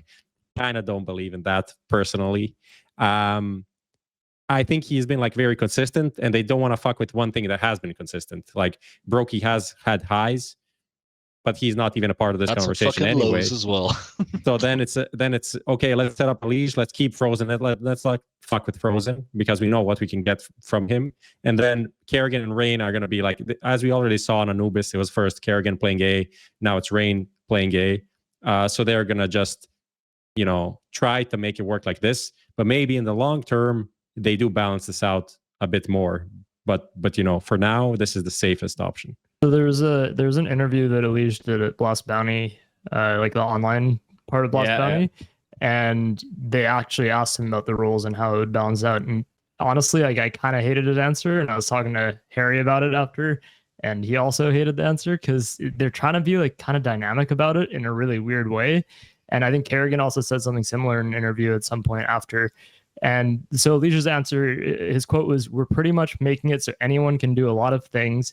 We're being pretty dynamic. Like as you saw in Ancient, I technically play A, but I can also do a lot of things. The A rifler help takes mid control a lot too. We have a lot of setups where we can be dynamic, and we're not just wanting to have Rain play upper tunnels every single round on Dust 2. We want people to get into the action to activate our aggressive players because we have so many options for what we can do in these rounds. A lot of guys who want to do stuff in the round and not be passive. It's a good compromise that we have to find on all the maps." So it's like very much a work in progress. It's very much a work in progress, but it's like a little bit too much. Yeah, I think it's just too much. They're trying to be too different. And Kerrigan's answer, I don't remember the exact quote, but he said something along the lines of like they want to keep changing things up, and he doesn't want to play like the same style or something along those lines. So when you're making that amount of changes and trying to be that dynamic, like you're gonna lose. You're gonna have some inconsistency in there because you just don't have the players who are like used to their specific roles or used to their specific positions. There's like a lot of micro elements that happen in games in certain positions. Like you're gonna know what the B player is doing in tons, and you're gonna be countering that for 5-10 rounds, or you're gonna have a mind game going. But then when you have 3 different people playing that position, it's much harder to keep track of that. Smith, feels like you got something you want to say about this. I don't know how much longer Rain has of competing. I feel like Kerrigan's still going. Why can't Rain? I don't think it's a case of can't. I think Rain, if he wanted to be full star roles, could be one of the best players in the fucking world. I mean, he is respectfully in what he does when he needs to be. I mean, whenever it's a major, he fucking pulls his pants up. But I don't think. I don't know. I can't see him competing in 1 year from now. I really? don't know. Yeah, I don't know why. Maybe it's completely fucking coping. What's Jake? I hope he is. I hope he is. I'm not saying I think Rain's bad. I don't hate Rain. Rain is one of the fucking nicest pros I know by far. It's not even close. Why do you put a year timeline on it? Why do you think he's going to be done? I mean, the stuff that I've been told, and I know that I'm just not going to share because it's his personal life. Yeah, but I know Rain, and I don't know. I just don't think he'll be playing in 1 year. I don't think I think that's also kind of shown by even like these interviews that they're saying the shit they're trying to cook. This shit isn't stuff that a team that ever wants to win an event could do. Hey, I play A on Ancient, but I don't really play A. Like, okay, every A player plays like that. We get it. Like, yeah. Rob's been doing it for fucking 2 years. Like all the A players do it. Yeah. I think it's kind of like copium until someone either wants to leave or gets replaced, and they take a player to fix that hole. For example, like if FaZe had a tier 1 anchor instead of Rain in it right now, it would be a different Jimmy. If it's Jimmy, I mean, it's kind of hard. Slippery Jimmy. He just sad. That's like fucking 30 man show, but slippery Jimmy. He's hard to get a hold of. Let's just chill out, man. Just chill out. Just chill out, man. Just chill out. Just check yourself. But yeah, as I said, I think that's the goal for them. I mean, I love Rain, man. I wish he would play. I wish he would have all these roles and be a beast, but it's hard. As you say, you have Elysian pros, and it's a bit hard, yeah. When I hear things along the lines as well, it's like, we want to be dynamic.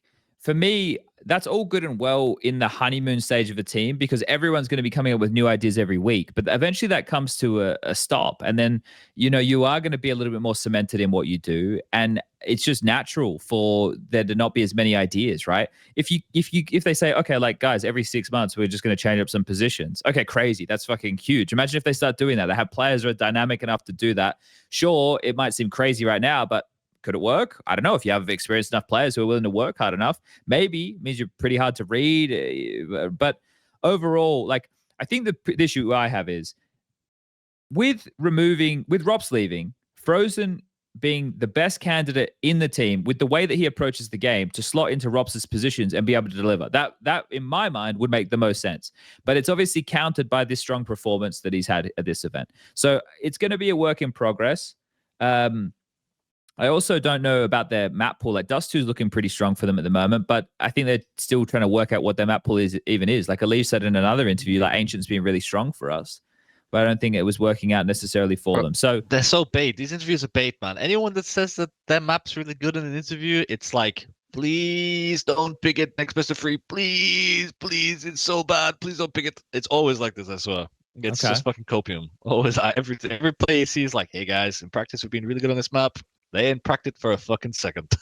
They're playing against Saw, so maybe they'll be played against Saw. You never know. It could come out. Who's Saw?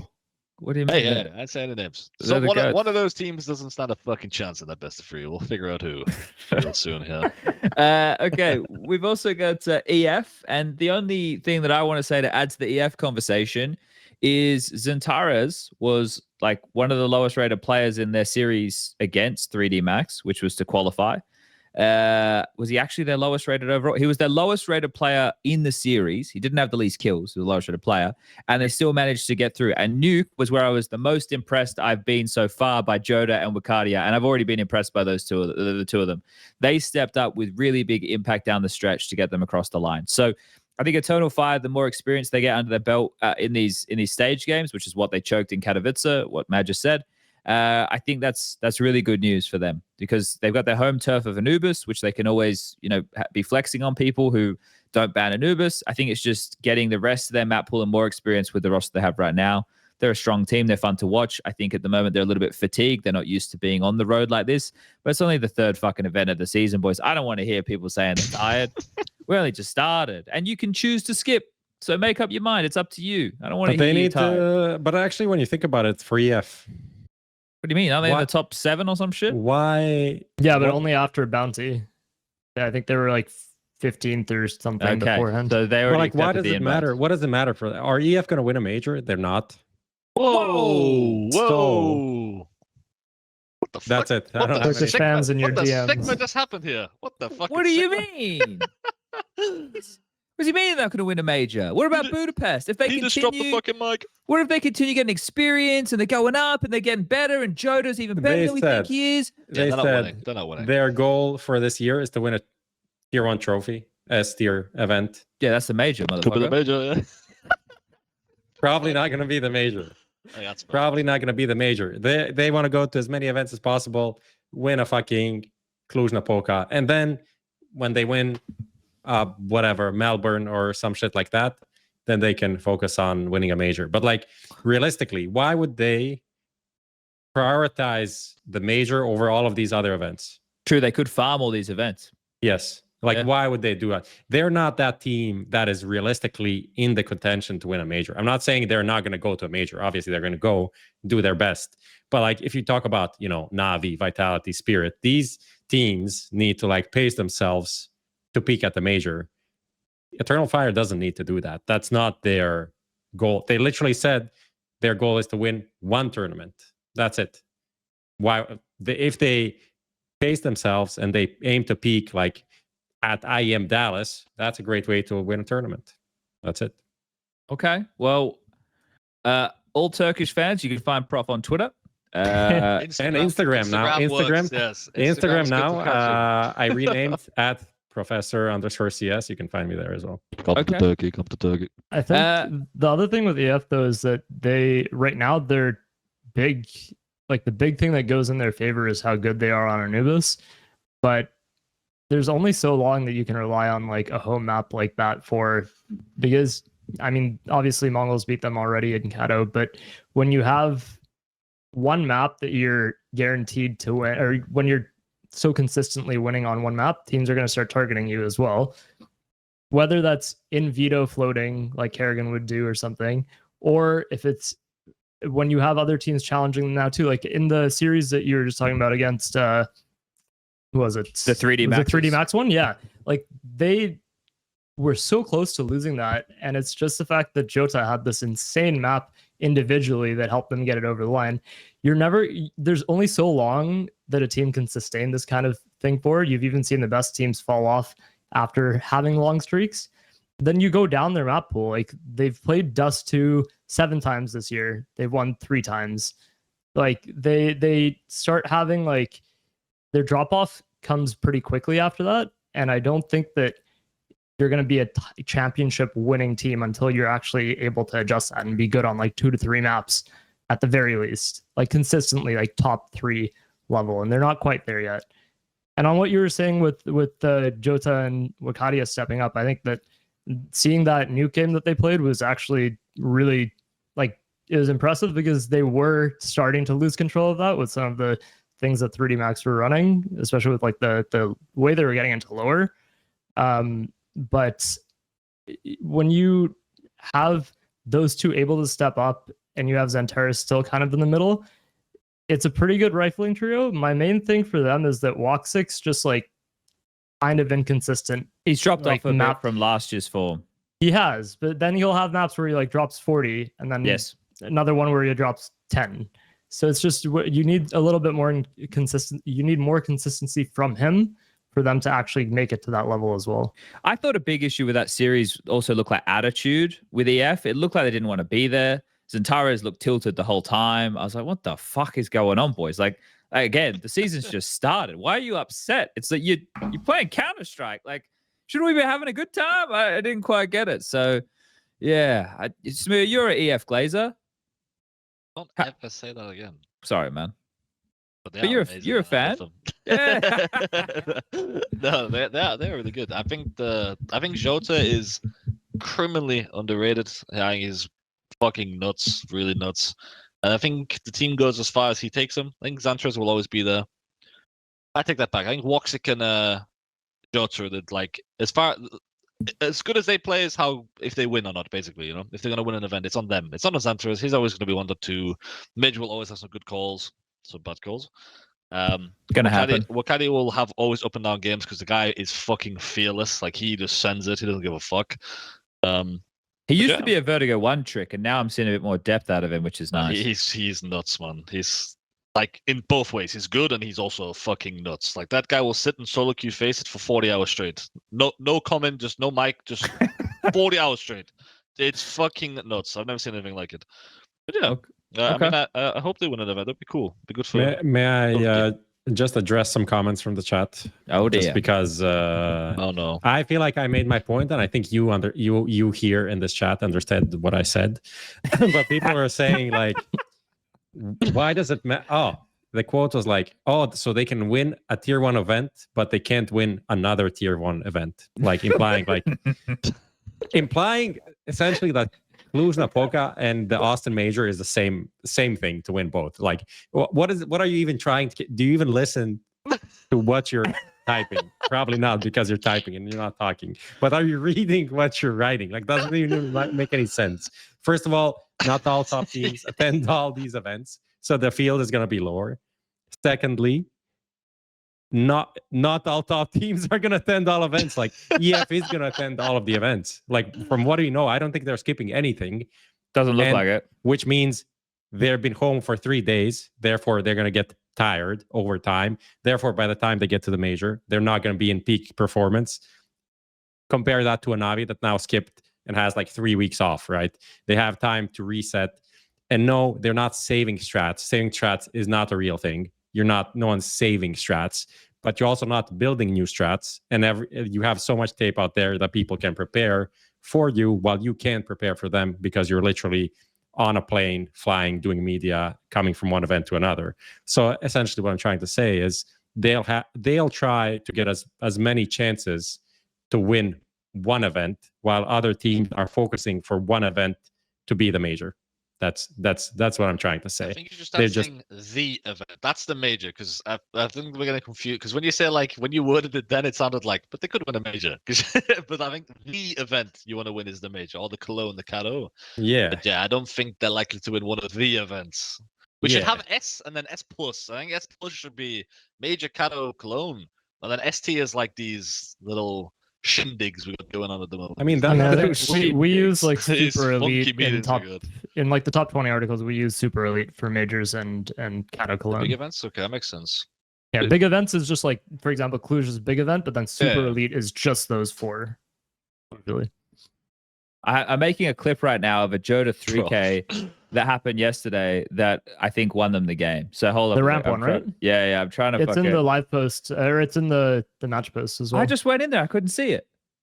Maybe you have cookies or something off. Sometimes it doesn't show. Okay, well, I clipped it anyway, so I can give this to Dimitri and he can play this. It's publishing the clip right now. Yeah. if you got it, send it to Yeah, I got Dimitri in TeamSpeak. Hopefully it's as well cut as mine. Mine was really well cut. Play this, Dimitri, for the people at home. This one right here, I think, ended up being such a... I started it from body running down lower, so... Okay, so it's a little bit earlier. But yeah, so essentially in this round, we're getting deep within the game. Yeah, it's this huge 3K. The thing that's so kooky about this is why the fact Macca just walks out the door. And I think that the logic... I didn't understand that. I think that the logic was because Orpa died outside. What else happened? No, I don't even think I could justify that. I'm not sure why that fucking happened. But anyway. LFA for ramp max, maybe. That's all I can think of. Yeah, it was kind of a wild push. But if Dimitri brings it up, he brings it up. If he doesn't, it's all good. It doesn't really matter. That's like a classic joke around though. Like he's good for one of those, like a game. That's why he's fucking insane. Like he will give you a round like that where it's you're the T running out ramp there. There's fucking nothing you can do, and there's one guy alone. You're just like, holy shit. Just go out and trade him. Yeah, three guys die. No, absolutely. The swing together all dead, just like, oh fuck, we should have used a grenade. It felt like watching a bit anchor ramp almost. You can skip to like halfway. Here we go. Here it comes. There we go. Fixed. The Macca walks out door for no reason. That was IGL with a number advantage. Yeah, but number advantage. Why? 1, 2, 3. Beautiful. Beautiful. Really nice. Very, very nice. Maybe body's way too early, actually. Definitely. Yeah. So I don't know what Macca's doing. But anyway. Okay, let's jump into our next topic. Prof, you've put Imperial Valkyries run ends. Do you mean in general with events, or are you talking this one? It feels like it's at the end of this like tier 1 event run. I don't know. This is what I'm reading on the internet. I don't know. Note, you're more in the weeds. They've dropped down to 37 in the Valve ranking. Yeah, they're after the Imperial main team. Yeah, so that and just in general, kind of too low to get any invites, I think, right now. So we saw something. I think there was actually a really nice thread on HLTV that kind of summarized it, which said, realistically, no one expected anything, but then the first few showings were kind of promising that maybe people got like unreasonable expectations from it's not like the Counter-Strike community to have a knee-jerk reaction to anything. No, not at all, because like obviously based on everything that we saw in the past from women's teams competing in CCTs or something, it was obvious that it's not going to be very competitive. So I think the first few games, maybe online and stuff like that made a difference. Furia game, that was nice, but realistically not super competitive, and then people got very upset about it for some reason, which I think is also completely unreasonable. At the end of the day, a lot of teams come into these tournaments and get absolutely stomped. Chinese teams, Australian teams. Right. There it is. You South American teams, American teams, like Complexity as well. Like Complexity's only win is against Imperial this year. So, it's not like it's not like this is unseen, right? So overall, didn't really learn anything new, in my opinion. Yeah. What do you think? For me, look, as far as the women's conversation goes, it's not one that we really ever got stuck into. For me, it's more just hoping that Valve see the issue with their regional standings and they plug that gap so that it can't happen again, because it should be merit-based. That was the whole point of shifting away from a partner environment. So I'm going to call it a loophole. Shouldn't exist in the first place, where this even becomes a conversation point. Yeah, ultimately, it doesn't even make sense. They're still forcing it that women's tournaments would be ranked events. In my opinion, that's the big problem. Yeah. Still don't understand why that's even a thing. But hold up a second.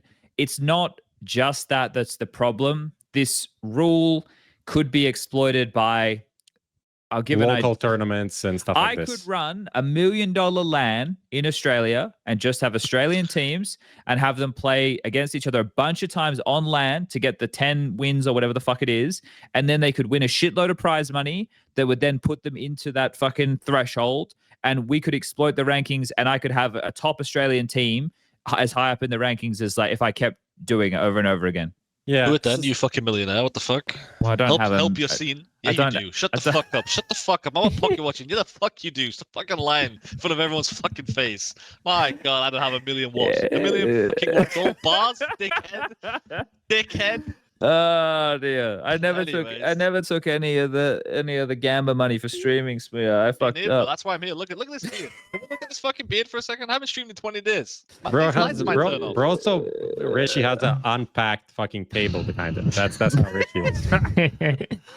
It is interesting though, because like we talked about this at the major, and they essentially said that like it should self-correct, which now it kind of has based on the results. But the fact that they can still make it back up the rankings through the Impact League, it doesn't quite make sense compared to what Val was saying on that topic, at least. So I'm not really sure how those two reconcile with each other, because they could easily climb back after winning Impact League and getting, what is it, like 70K from that. So I don't know if it's necessarily the last time we'll see them, but I also watched, time for a little while. Yeah, for sure. And I also did watch most of their games, I think, just because they were always in the time slot for when I was working. And honestly, they just didn't really look anything like what I expected them to after the Navi game in Bounty. Because the Navi game in Bounty, it was like they had a couple of good rounds. Like you could see there was like the bones there of something that could be decent, especially with some of the rounds they're calling. But then after that, it's just been kind of disastrous, I think. And especially, I think the biggest flop for me has been watching Anna play. Yeah, because I really expected to see more from her after her performances in Impact League. But really, it's been like 23 who was more impressive than anything. Jumping from an AWPA from tier 3 Counter-Strike to tier 1 Counter-Strike, where they actually know how to use flashes, is kind of a big deal. That's me. We're talking about Anna or me? I heard we're talking about Anna. Tier 4, sorry. Yeah, you're tier 4.5. Okay, no, sorry. But yeah, like that's not to defend her, because obviously, right, the #1 women's player in the world, but it's a different game that they're playing in these tournaments. So I think it's just a prep, right? I was also thinking it's when they play versus the top teams. I think this is a thing with female CS. Of course, my girlfriend Letty plays. She's played for Big, and she's playing in Impact League right now. She just qualified. They watch and copy a lot of stuff from the top teams. They don't really watch, and I always advise my girlfriend to do this. Watch the Spirit Academy. Find the people that are destroying tier 2 scene, because that will help you dominate the female teams, opposed to watching how fucking Astralis or Vitality play. Because newsflash, meta, yeah, you haven't got fucking Zyro on your team, and you for sure ain't got fucking all these players on your team. So go watch a lower team, and I think that's why they fared so well against Navi, because they've seen the style a lot, so they maybe was prepared for situations, how they would react. When you come against those fucking aiming demons that will they don't give a fuck who you are, and they're just gonna swing you, they have no fucking chance. I don't either. I'm not shitting on them. Like, CS is fucking brutal, but I think it's unlucky that they also have to play with a stand-in for one of their events. It's a bit fucked. I don't think it was that bad, the whole social experiment or whatever we just went through. A bit of a turbulent time, but it wasn't that bad at all. I think it was okay. But again, if they play just call online, it a social experiment. Well, it was a little bit, wasn't it? Because we knew what type of community reactions we were going to get. We got it on both sides. No win-win. I mean, I think they did as good as they could. I think it was that they didn't do that bad at all. Like, and if the problem is if they play a CCT and they get Spirit Academy in a fucking first-round matchup, they ain't getting more than fucking 6 rounds, because they don't give a fuck. Like, they will fucking just bomb you. They have no chance. Like, they will just destroy the shit. Whereas, like, yeah, I think it just takes time. And I think they need support more than just shitting on them all the time. And it's a lot of teams the same, but yeah. I think the goal of this, right, because there's one thing that I don't like hearing is people saying male teams, because right, we've got Counter-Strike teams, they're Counter-Strike events, and then we have women's only tournaments.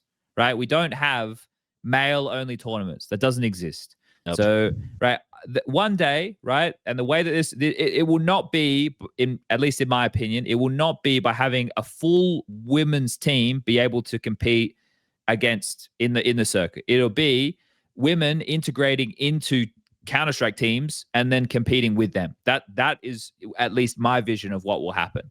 I don't think we're going to have exclusively a women's team. Maybe one day, right? Like in the future. But I think that the best way for this to happen would be women playing in the current circuit. Bro, it was the same. I think it recently happened in Valorant as well.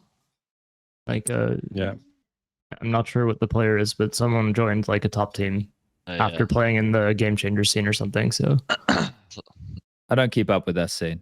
Smooth, what were you saying? I can't remember. That's all right. Anyway, we're done with this I think it's anyway. definitely a rough adaptation for the upping side of what you were talking about. I also think like, you know, people were, I don't know, the complexity game, I think, I don't know who was casting, but people are like, Anna's not making a lot of like moves. I think when you're playing an Impact, you don't really need to make that many moves because people just make mistakes and come at you, and like you can just like chill a lot more, and actually like being proactive can get you like dying for no reason. I think that adaptation is it's as you said, I think it's a big step, and it's a different step compared to just being a rifler, right? Just winning an aim duel. It's not the same. Yeah. Okay. Do we want to touch on any of the other teams? Or what's Skinionaire about, Prof? Is it about Cluj? Skinionaire is just like recent newsy. Okay. So let me just quickly take a quick look at the. Let's just do this. Let's have a whip around. Prof, who do you reckon is going to win Cluj? I'll say Eternal Fire. Are you going to cook yourself? FaZe. FaZe. Okay. Note, who you got? I have Mongols taking it. Okay. Smooya? FaZe. That's to be boring. Who do you have, SPUNJ? I'm going to go with EF, actually. Oh, Sigma. So what do you guys think? Is EF tier 1 or what? Tier 1.5. That's what the forums tell me. Where would you put them in the world? I wouldn't rate the teams like that. I would say the mega elite right now, like the title contenders at every event, Spirit, Vitality, Na'Vi, those are the top 3. Then I would say outside of that, in the next bubble, you would find teams like EF, FaZe, the Mongols. It'd be those 3, to be honest. I wouldn't put G2 in that conversation. G2 would fall into the next bubble. MOUZ also now not anymore because of the roster change. So G2 would fall into the next bubble alongside of like, you know, plucky teams like your like Liquid on a good day, right? Like VP if everyone's hitting their shots. Like that's crazy, but that's the next bubble. Like, and they'd be enveloped by teams like Pain and stuff, right? So it gets a bit messy. So I like that definition way better than tiers though, because it's just otherwise it's just so like messy and open. I like this bubble metric that you're using. Shout out to Bubble one time. Bulgarian Counter-Strike coming up in the show later. Don't you worry about that. All right. Oh, the topic. We're going to speak about the fucking the topic. The drama llama. Yeah, baby. That's a conversation I have, motherfucker. Run the fucking Skinionaire. All right, let's get into it. We're going to do Skinionaire. Everybody, if you want to add a raffle ticket, because we're going to do a quiz, 5 questions, a potential $50 skin on the line for every question we get right. It's going to move up 1. Type skin place in chat right now. I say again, type skin place in chat right now. That's the sponsor of Who Wants to Be a Skinionaire. Prof has done the questions this week. Prof, who's going to be competing? Smooya, do you want me to read the questions? You can do if you want, because I know them, so it's going to be easier. Yeah, I can click the button for Smooya and you read the questions. I don't know, Smooya. I wouldn't.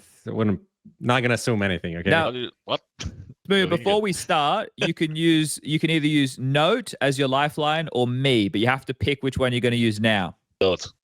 Okay. Wow. Okay. Fuck yeah, no. Okay. No pressure. All right, let's get this one underway. Who Wants to Be a Skinionaire? Brought to you by Skin Place. Type Skin Place in chat right now. Question number 1. CS2 hit a player peak at 1.74 million this week. The CSGO peak is higher or lower? Lower. Do you want to use your lifeline? It's not a... Yes. Yeah, no, lower. Okay. All right, locking in A lower. Correct. Why B is he lower. smiling? Why is Correct Frost answer smiling? is... Should have used the lifeline. Is it actually... Should have used the lifeline. But it's that's like fine. 1.8 something.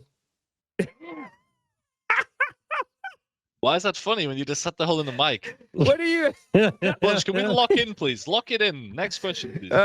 Question number 2. What the fuck? You know what's cool? We never had a $0 Skinionaire. Nip but I received- always add money. Yeah, go on. Prof, you got to read it. Yeah. Nip received the Valve ranking after playing 10 ranked matches. What is it? 173. 173. Is it done? 72, 173, That one. or 274? He's picking 173, I think. Yeah, that one. Are you sure? Yes, I'm sure. All right, locking in B, 173. Correct answer is. Alhamdulillah. Where are you in the VRS, Smooya? Somewhere in this room, mate. Fucking foreign. No, I'm sure that you have a roster that's in there, bro, Yeah, for sure. I don't know, bro. I'm Can we- searching right now. Lock in, bro. Lock in on the quiz. Okay, please. question Yeah, number you're 3. here with Into the Beach. Haji, Smooya, Kios, Red Star, Synopsy, 81. How the fuck are we eating Haji? We played like 4 rounds of Haji in a game. Fuck. Oh, Okay, lock it in. Question 3. Question 3. Question number 3. 2 Frenchmen had standout performances in the Bucharest Open qualifiers. Oh, my God. OG's Afro and Gen 1's Percy, Brooksy, Jaxie, or Shoxy. The first one, I think. Kersey? All right, locking in A, Kersey. Correct answer is? You played against this guy, Smooya? No, but I saw he absolutely fucking raw dogged my ex-teammate, and I felt so bad for him. My God. It was. But every AWP when I played with Synopsy, every AWP would just fucking plus 40s. It was so sad. And I don't even know. It's unlucky. Okay. Next question. Okay, just for this one. Lock calm in, down. Lock, Just lock calm in down. your brain. Lock in your brain. Is it a World of Warcraft question? Oh, my God, it is a hard one. A golden saw, 9 berries, and a peacemaking what walk into a bar? Oh, I know it. Falcon, eagle, or bear?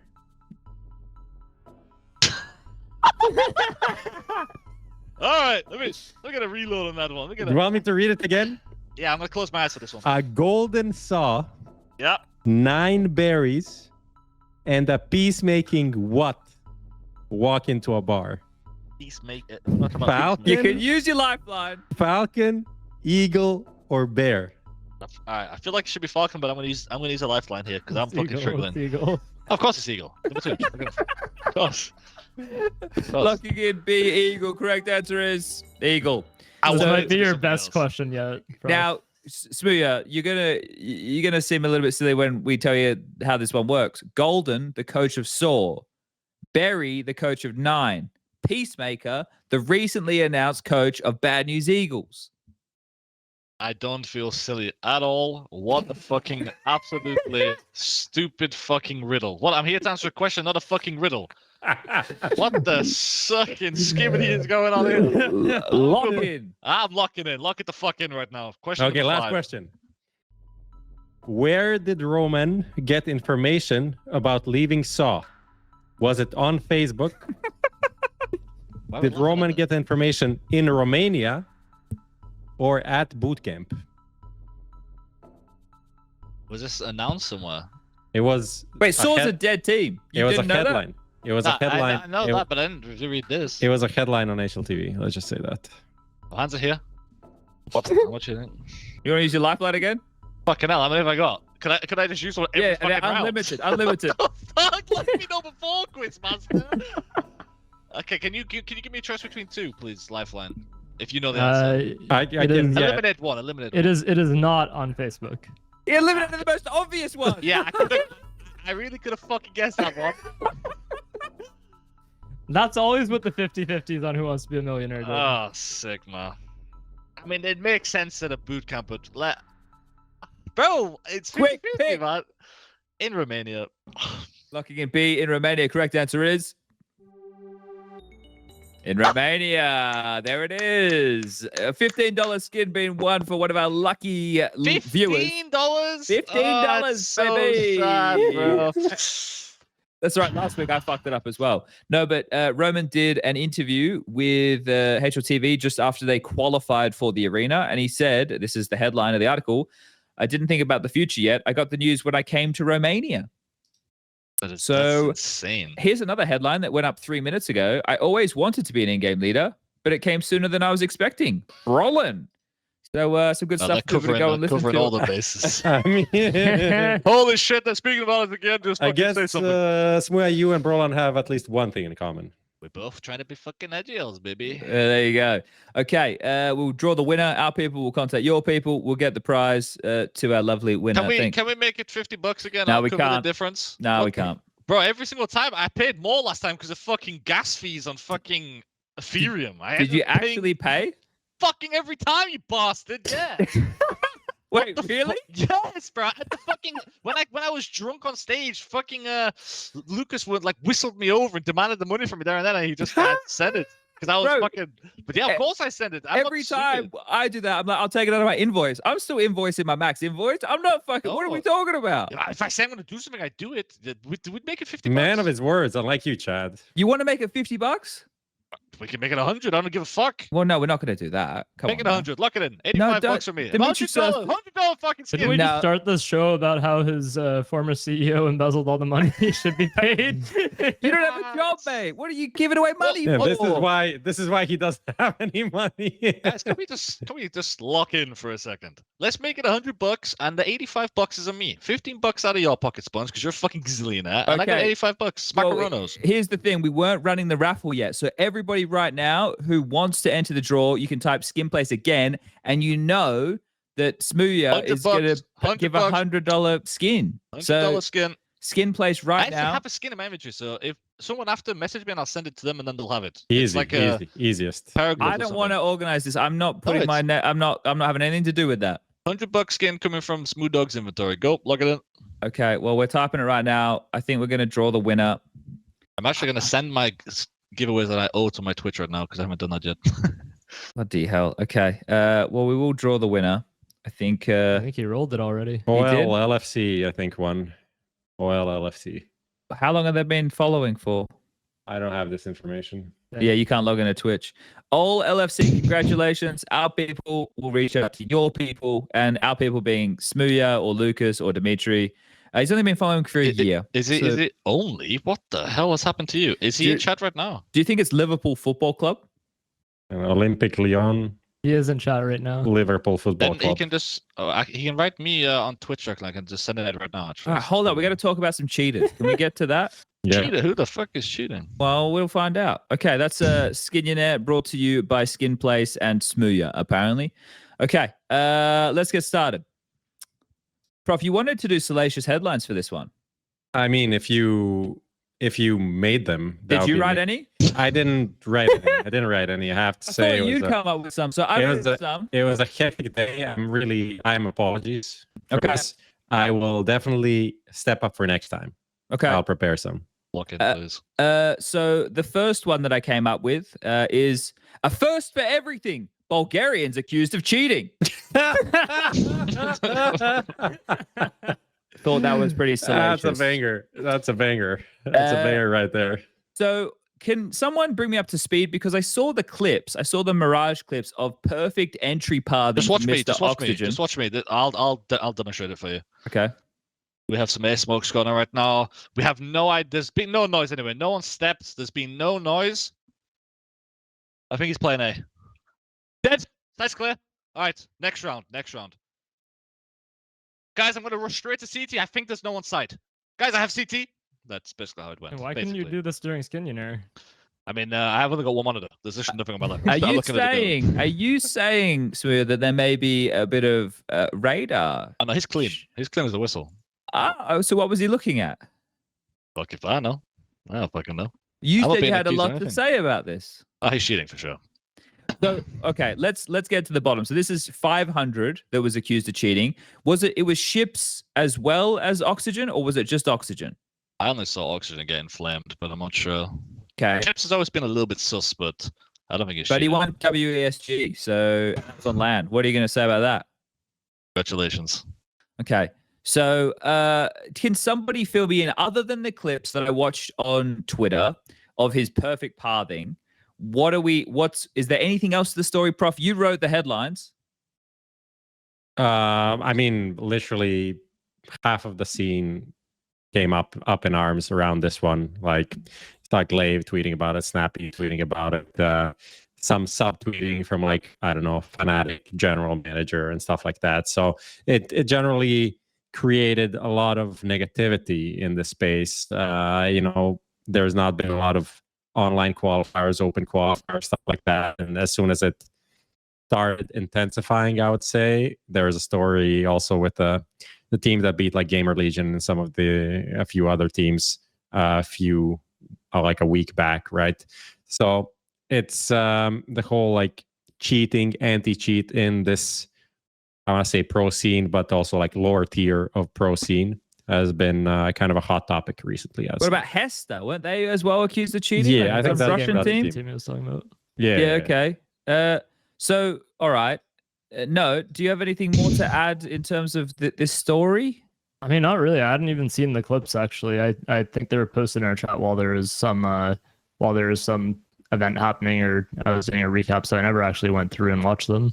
I did just link them. I don't know if we want to pull them up at all, but well, I don't really want us to be like diagnosing it necessarily right here on the show, because this is one of the things with online Counter-Strike, right? This is why it's not pure, is because there's always an air of dodginess about certain scenarios, right? And everyone, if you're playing Premier or any Counter-Strike without an anti-cheat, you're playing against cheaters pretty regularly. We're obviously discussing right now people using a radar cheat, which like I tell people, right, when we have our HUDs, right, PGL supply me and ESL used to, they don't actually have it anymore. They're working on a new one. They supply me and the casters with a link to a radar that we can look at that is big, because we can cast off the radar. So the data, right, it's possible for people to be doing this. So the technology could be out there. Now, I'm not saying am I lagging bad? People put an F. Who's putting F? In chat, people are saying F, robot. Well, I'm good. Maybe it's on, seems okay to me. On production. It's a bad time for us to be lagging while we're talking about. Oh, they've hit us offline. GG. Yeah. Is this because we are from Bulgaria? It could be. So it's not me specifically. They still type an F. Sure, you're so easy to trigger, man. Just keep running it. Lock it in, please. Yeah, as long as he's recording, it's fine. But yeah, like in terms of the technology required, like if they're getting data from, right, I actually opened the stream and it's fine. Oh, okay. Fuck these guys, man. Yeah, if they're getting data and they're like, but I don't know. Like, what if we just? One of the things I want to see is I want to have the webcam not on the player's face. I want to have the webcam over the shoulder of the player. Yeah, I like that. Yeah, the Blast was exactly. doing. That's what I want to see. I don't want to see their face. I don't want to see Ships move the camera, so I can only see fucking like. I mean, it's useless for most of these people anyway. So I want it behind them. That's what should happen. It should be enforced. If you want to play on these online tournaments, you need to supply a webcam feed, and it needs to be behind you. That's it. Done. At what point do you institute that as limit though? Like once it reaches, you know, top 8 in an open qualifier, or like when are that's when a good point. That? That's a good point. At what point of the matches, and then how do you police it with so many different webcams and everything going? I'm closing Twitch chat. I'm gonna lose my mind if I keep reading all this shit, bro. It's gonna fucking tilt me off the face of the earth. Okay, that's gone. That's a good point. That's something I didn't think about. I mean, I have to also say, just, you know, when I said this guy's cheating, maybe he's cheating, maybe he's not cheating, maybe he has something. Like, I don't know. At the same time, the first clip is literally a dude is on default throwing a molly and then throwing a flash, and then he gets peeked on default.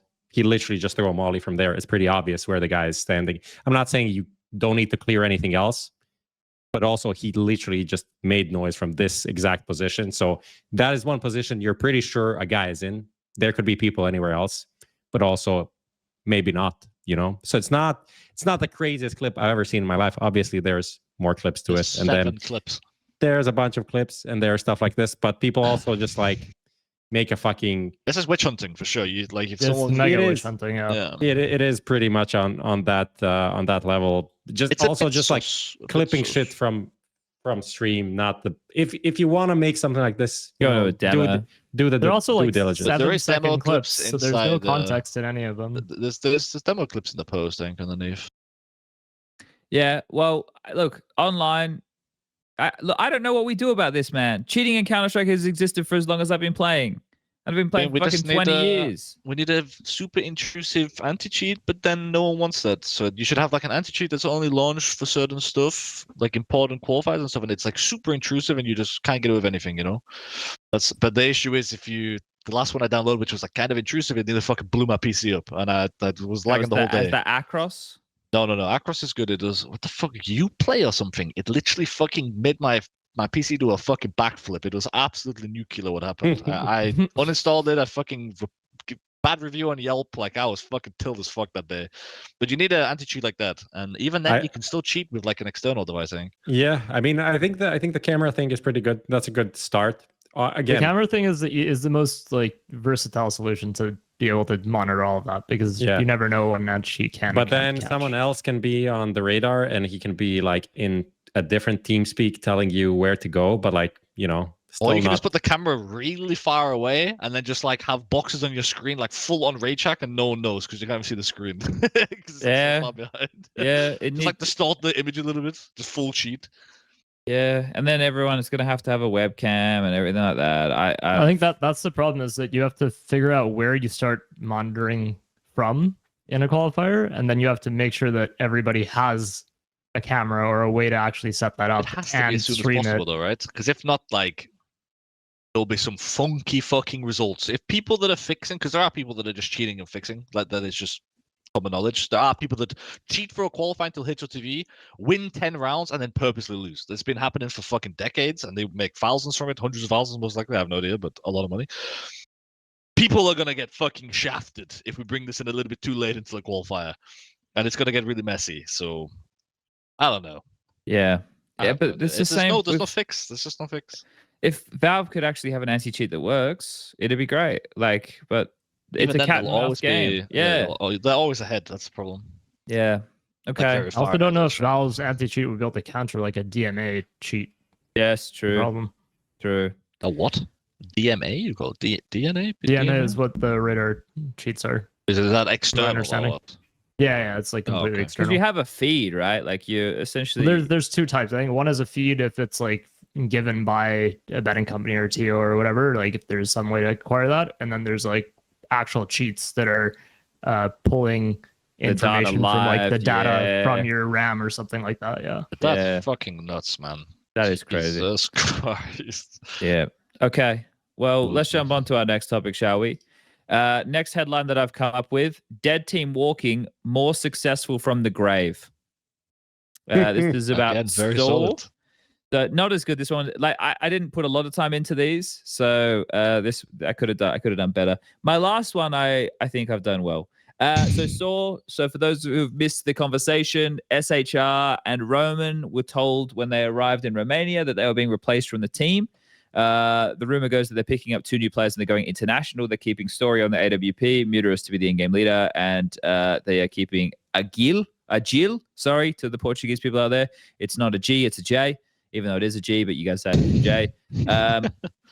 And they're making that big roster change, but they've had their best event in a while. I guess with the pressure off and nothing to lose, they've just qualified for the playoffs of PGL Cluj-Napoca. So they didn't even look crazy happy today after they won. What do we feel about this? Anyone got anything interesting? Like, because this isn't interesting to me. Like, I can't believe. Like, it sucks that a dead team's in the playoffs. It's annoying, right? It's always like this though. As soon as it's like, all right, guys, GG, event's cooked, we have no chance. Bang, top 4. Like, guys, maybe we should stay as a team. Yeah, right. They 2-0 3D Max. It's fucking nuts. Fully nuts. I mean, if anything, that's the result that's just depressing, because like FlyQuest already was having a pretty bad period, Complexity already having a disastrous year, and then 3D Max I actually thought would make pretty light work of Solid with how they've been playing recently. Yes, agreed. And like challenging Eternal Fire as well. But that was probably like the biggest result that it's just so sad to see, honestly. And it sucks because now you have a dead team taking a spot where, you know, we could have had like a 3D Max or even a VP playing instead. It's pretty funny. I saw a Swedish caster, Ludi. He tweeted at the start of the event, is like, it's so sad to see a dead team playing an event. They should just like forfeit and have someone else take the spot. And I saw Golden retweeted today. Yeah. I mean, Honestly, but fair game. It's really funny, but yeah, they literally didn't do shit. Like their whole, they didn't qualify for the major. They lost to Bet Boom 2-0 to go out. Then Bounty at the start of the year 0-2 to Big, 0-2 to Gamer Legion, 0-2 to Virtus Pro. Like the only team they beat until this event was Eco Warriors. That's a women's team. That's the only team they beat since the RMR. Wow. Okay. Lock it in. But so it's really important that the core does well, right? Because if the core of this team doing well, it means huge stuff for the VRS. So yeah, like the fact that they did well as a core, it means that they're going to get invited to more events. And they were starting to slip. They were starting to slip badly down the rankings. So for Muta, Astoria, and Jill, like it's really good. It's a really, really good outing. Whereas like for Roman and SHR, those two could have been like, well, fuck you guys. Like you could have really just tanked the event if you wanted. But that's not in the competitive spirit of things. And at a certain point, being a competitor takes over, right? Like the fact that you are in the server and you're playing, and even if this is the last hurrah, you still want to win. So look, it does suck that it's a dead team and the roster won't be going forward, but it's good for the SOAR as an organization, the players there, and the future for them, wherever this goes, whoever they get, and however it ends up looking. But yeah, it just, I think for the overall narrative of the event, it kind of sucks. So I think the craziest part is like Roman, after playing there for 5 years, learned that he's getting that's at the event. Man. That's the craziest part for me. Well, yeah, but haven't there been some strange decisions out of SOAR recently, like with Aristos and Berry and everything like that? Yeah, the team was good before, man. The team was good. Aristos said that he wanted to leave after the major or whatever, so it was kind of like at least somewhat mutual. Whereas this just seems like, oh, but he we're left about to play this event, you're cut. He left because of decisions, I heard, though, or like something regarding like the management there and stuff like that. I don't think it was like, I just don't want to play in the team, you know? How I understand it. Okay. Well, I have no idea. Or maybe he got an offer from someone and, you know, he wanted to try to get out for free or something. I don't know, but or cheaper. I have no idea. Okay. What's the next one that we have? The next headline I came up with is decorated veteran without work. Hey. Oh, that's the automatic one. That's automatic, yes. Yeah. So automatic has taken a break. He made a little Twitter post saying, little update on my situation. I'm officially a free agent and no longer a part of NRG. No hard feelings towards most of my teammates. I love that stuff. And wish most of them the best. And then he goes, JK, I still like all of them. But maybe he doesn't. Thanks to Chosen and Bikeage for making me feel at home there, even though it was a short time. As for what's next, I'm taking a break from competition. Felt like I slowly lost myself throughout the last 3 years because of the grind and the constant struggles. Need to reset before I can positively contribute to a winning team. For some reason, I feel like part of that means making content and playing golf. Hope you guys continue to support me. Did you make that part up? No, it says right here. He's good at golf. I feel on like Instagram, he's golfing a lot. It says, I feel like part of that means making content and playing golf. He's really good at golf. He's no joke. He plays golf. I thought Harry was joking when he said that this was an NA post, but it really is. Yeah, I don't need to say anything. Note, you're the expert on this one. Please take it. I mean, he's already been on the bench since George replaced him. I think in what was it, November or something. So it's not like he's been active. He's already been not playing for a little bit. I think he's been streaming. So, I mean, I'm not particularly surprised to see him take a break, just because it seems like there's nowhere he could have gone at this point. No team was looking to pick him up. And so, I don't know. I really don't know what to say about this because his results just haven't been good for a while. I can't believe when I read the part the last 3 years, I kind of It's crazy to think he's been back for 3 years. I can't believe that. Really? I actually can't believe that. In my brain, this is a lie. I know it's not a lie. I know when I look at it, it's not a lie, but my brain can't accept this as truth. Simply put it like that. Yeah.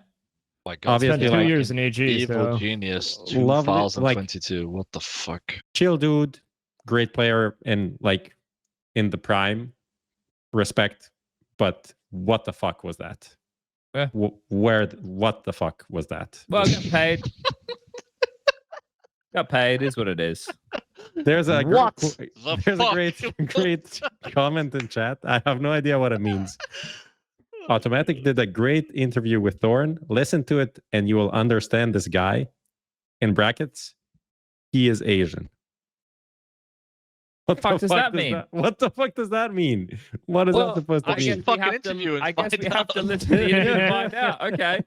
Thank you, Oxide One. There you go, guys. If you want to know more about Automatic, Oxide One recommends you do that. So good luck with that. Okay. Final headline. Here it is. Americans heartless. Fire Russians in this economy? I actually have an idea.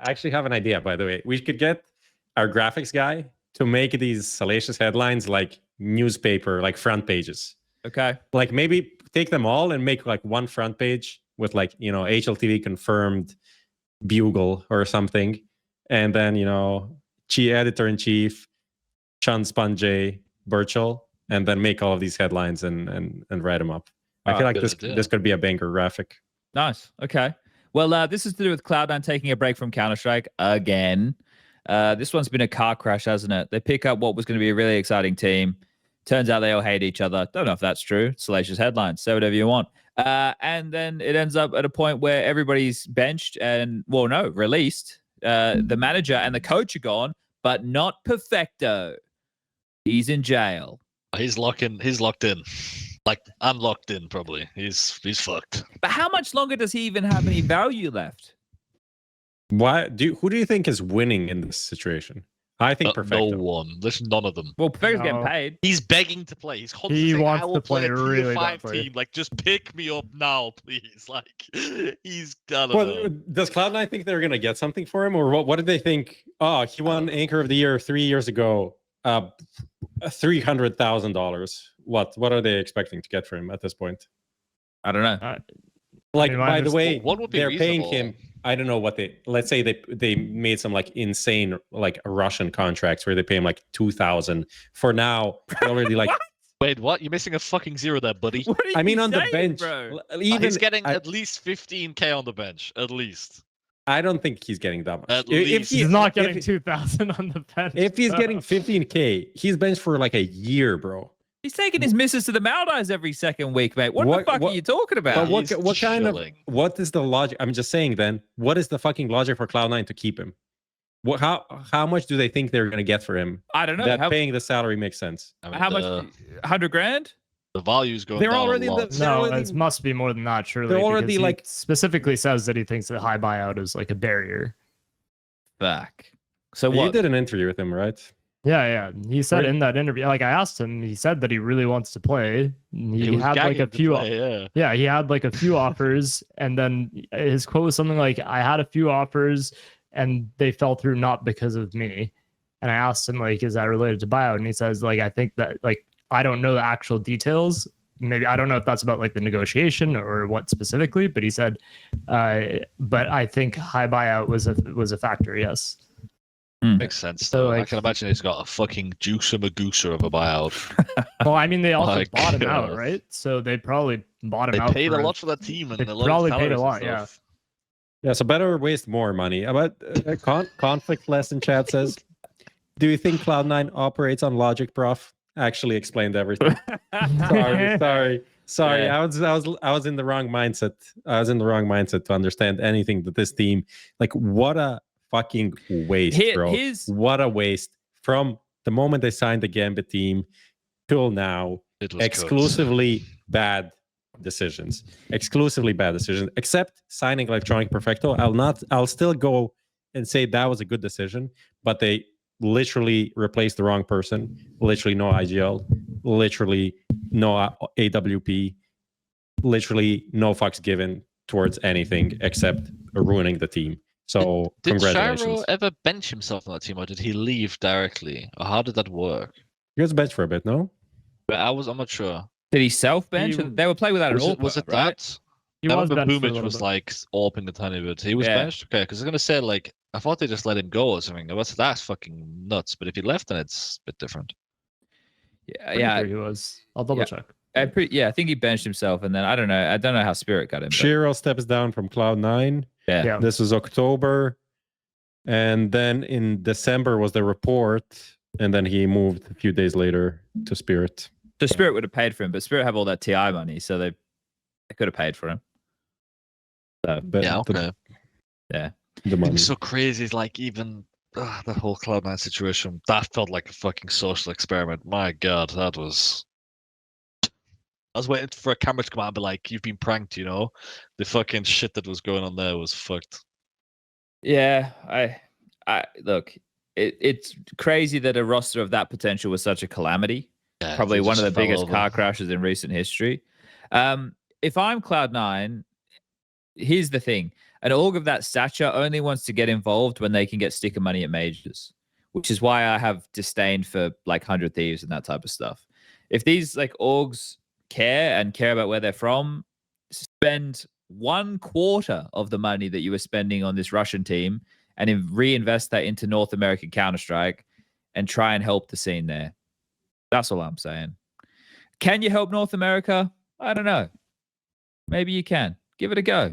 Give it a try, guys. Okay. Yeah, you can. Send smooya. He needs a gig. He'll work for $500 a week. Also,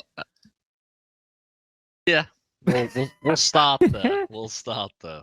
We'll open a dialogue. Okay. Your people can reach out to their people. Yeah.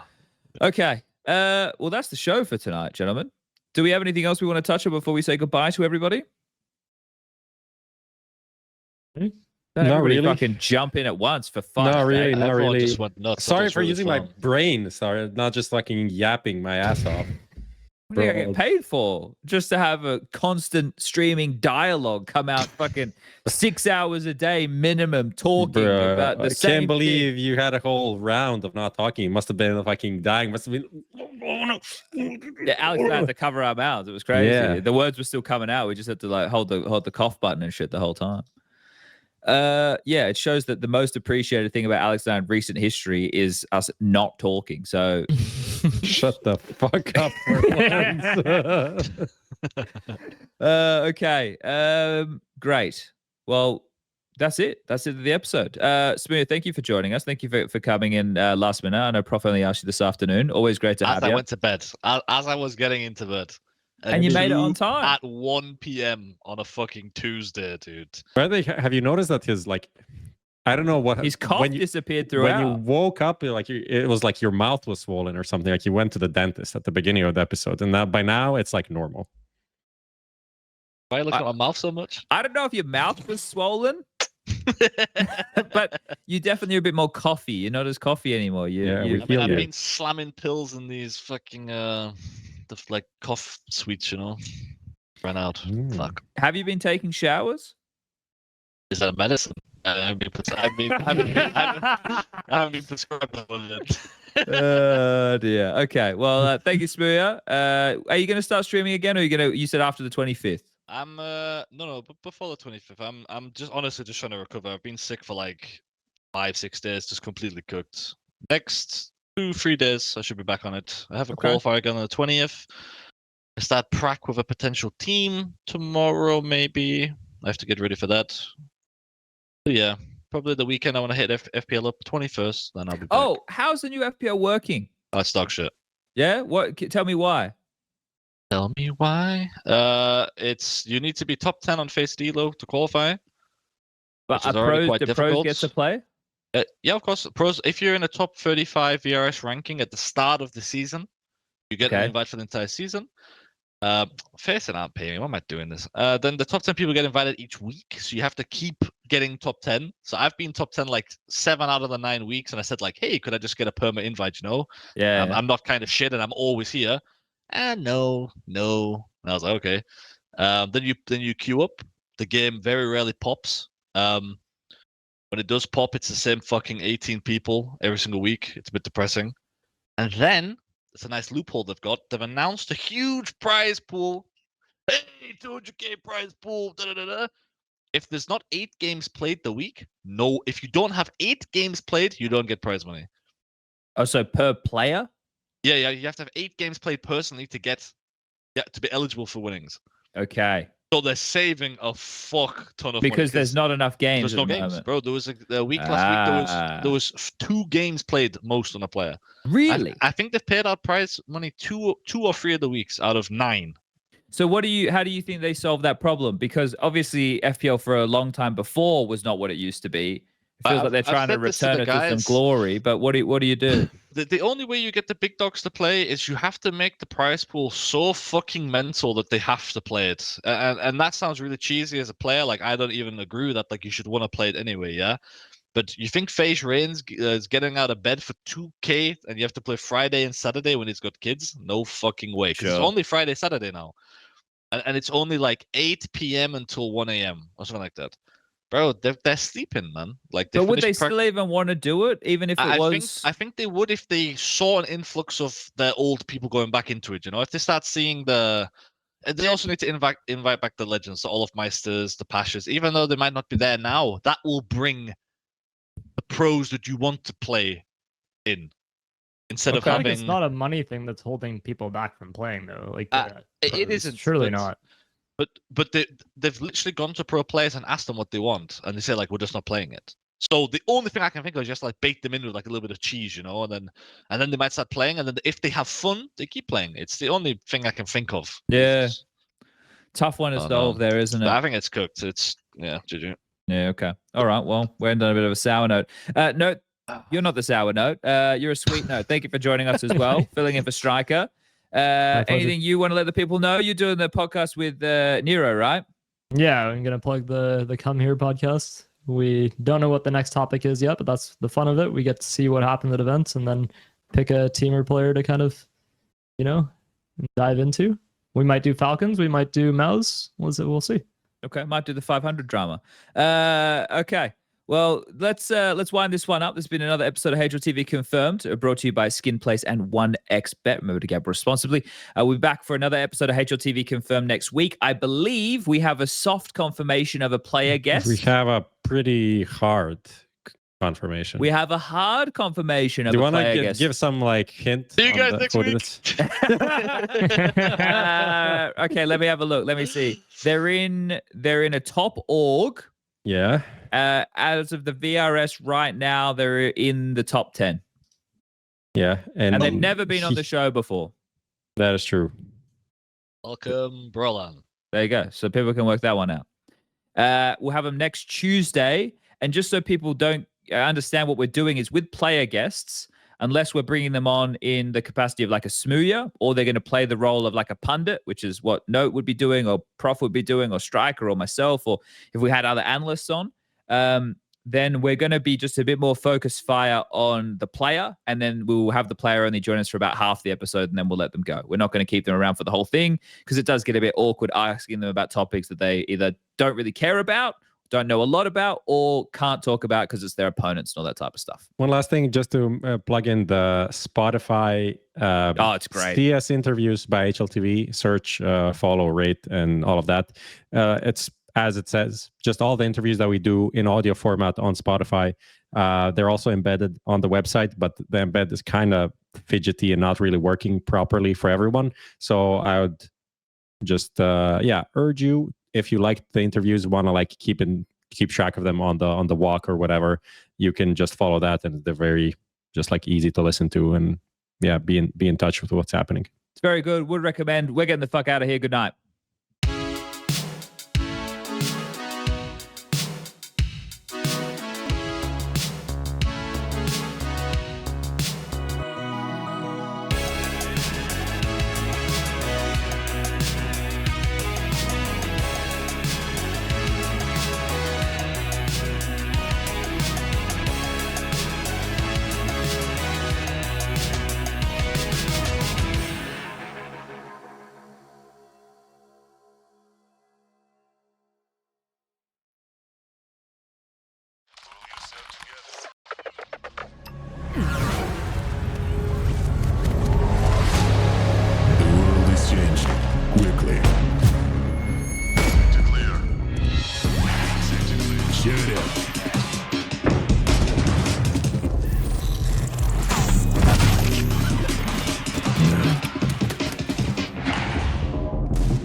one thing remains the same.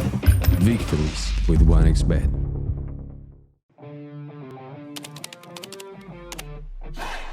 Sell in-game items at the best prices in just a couple of clicks.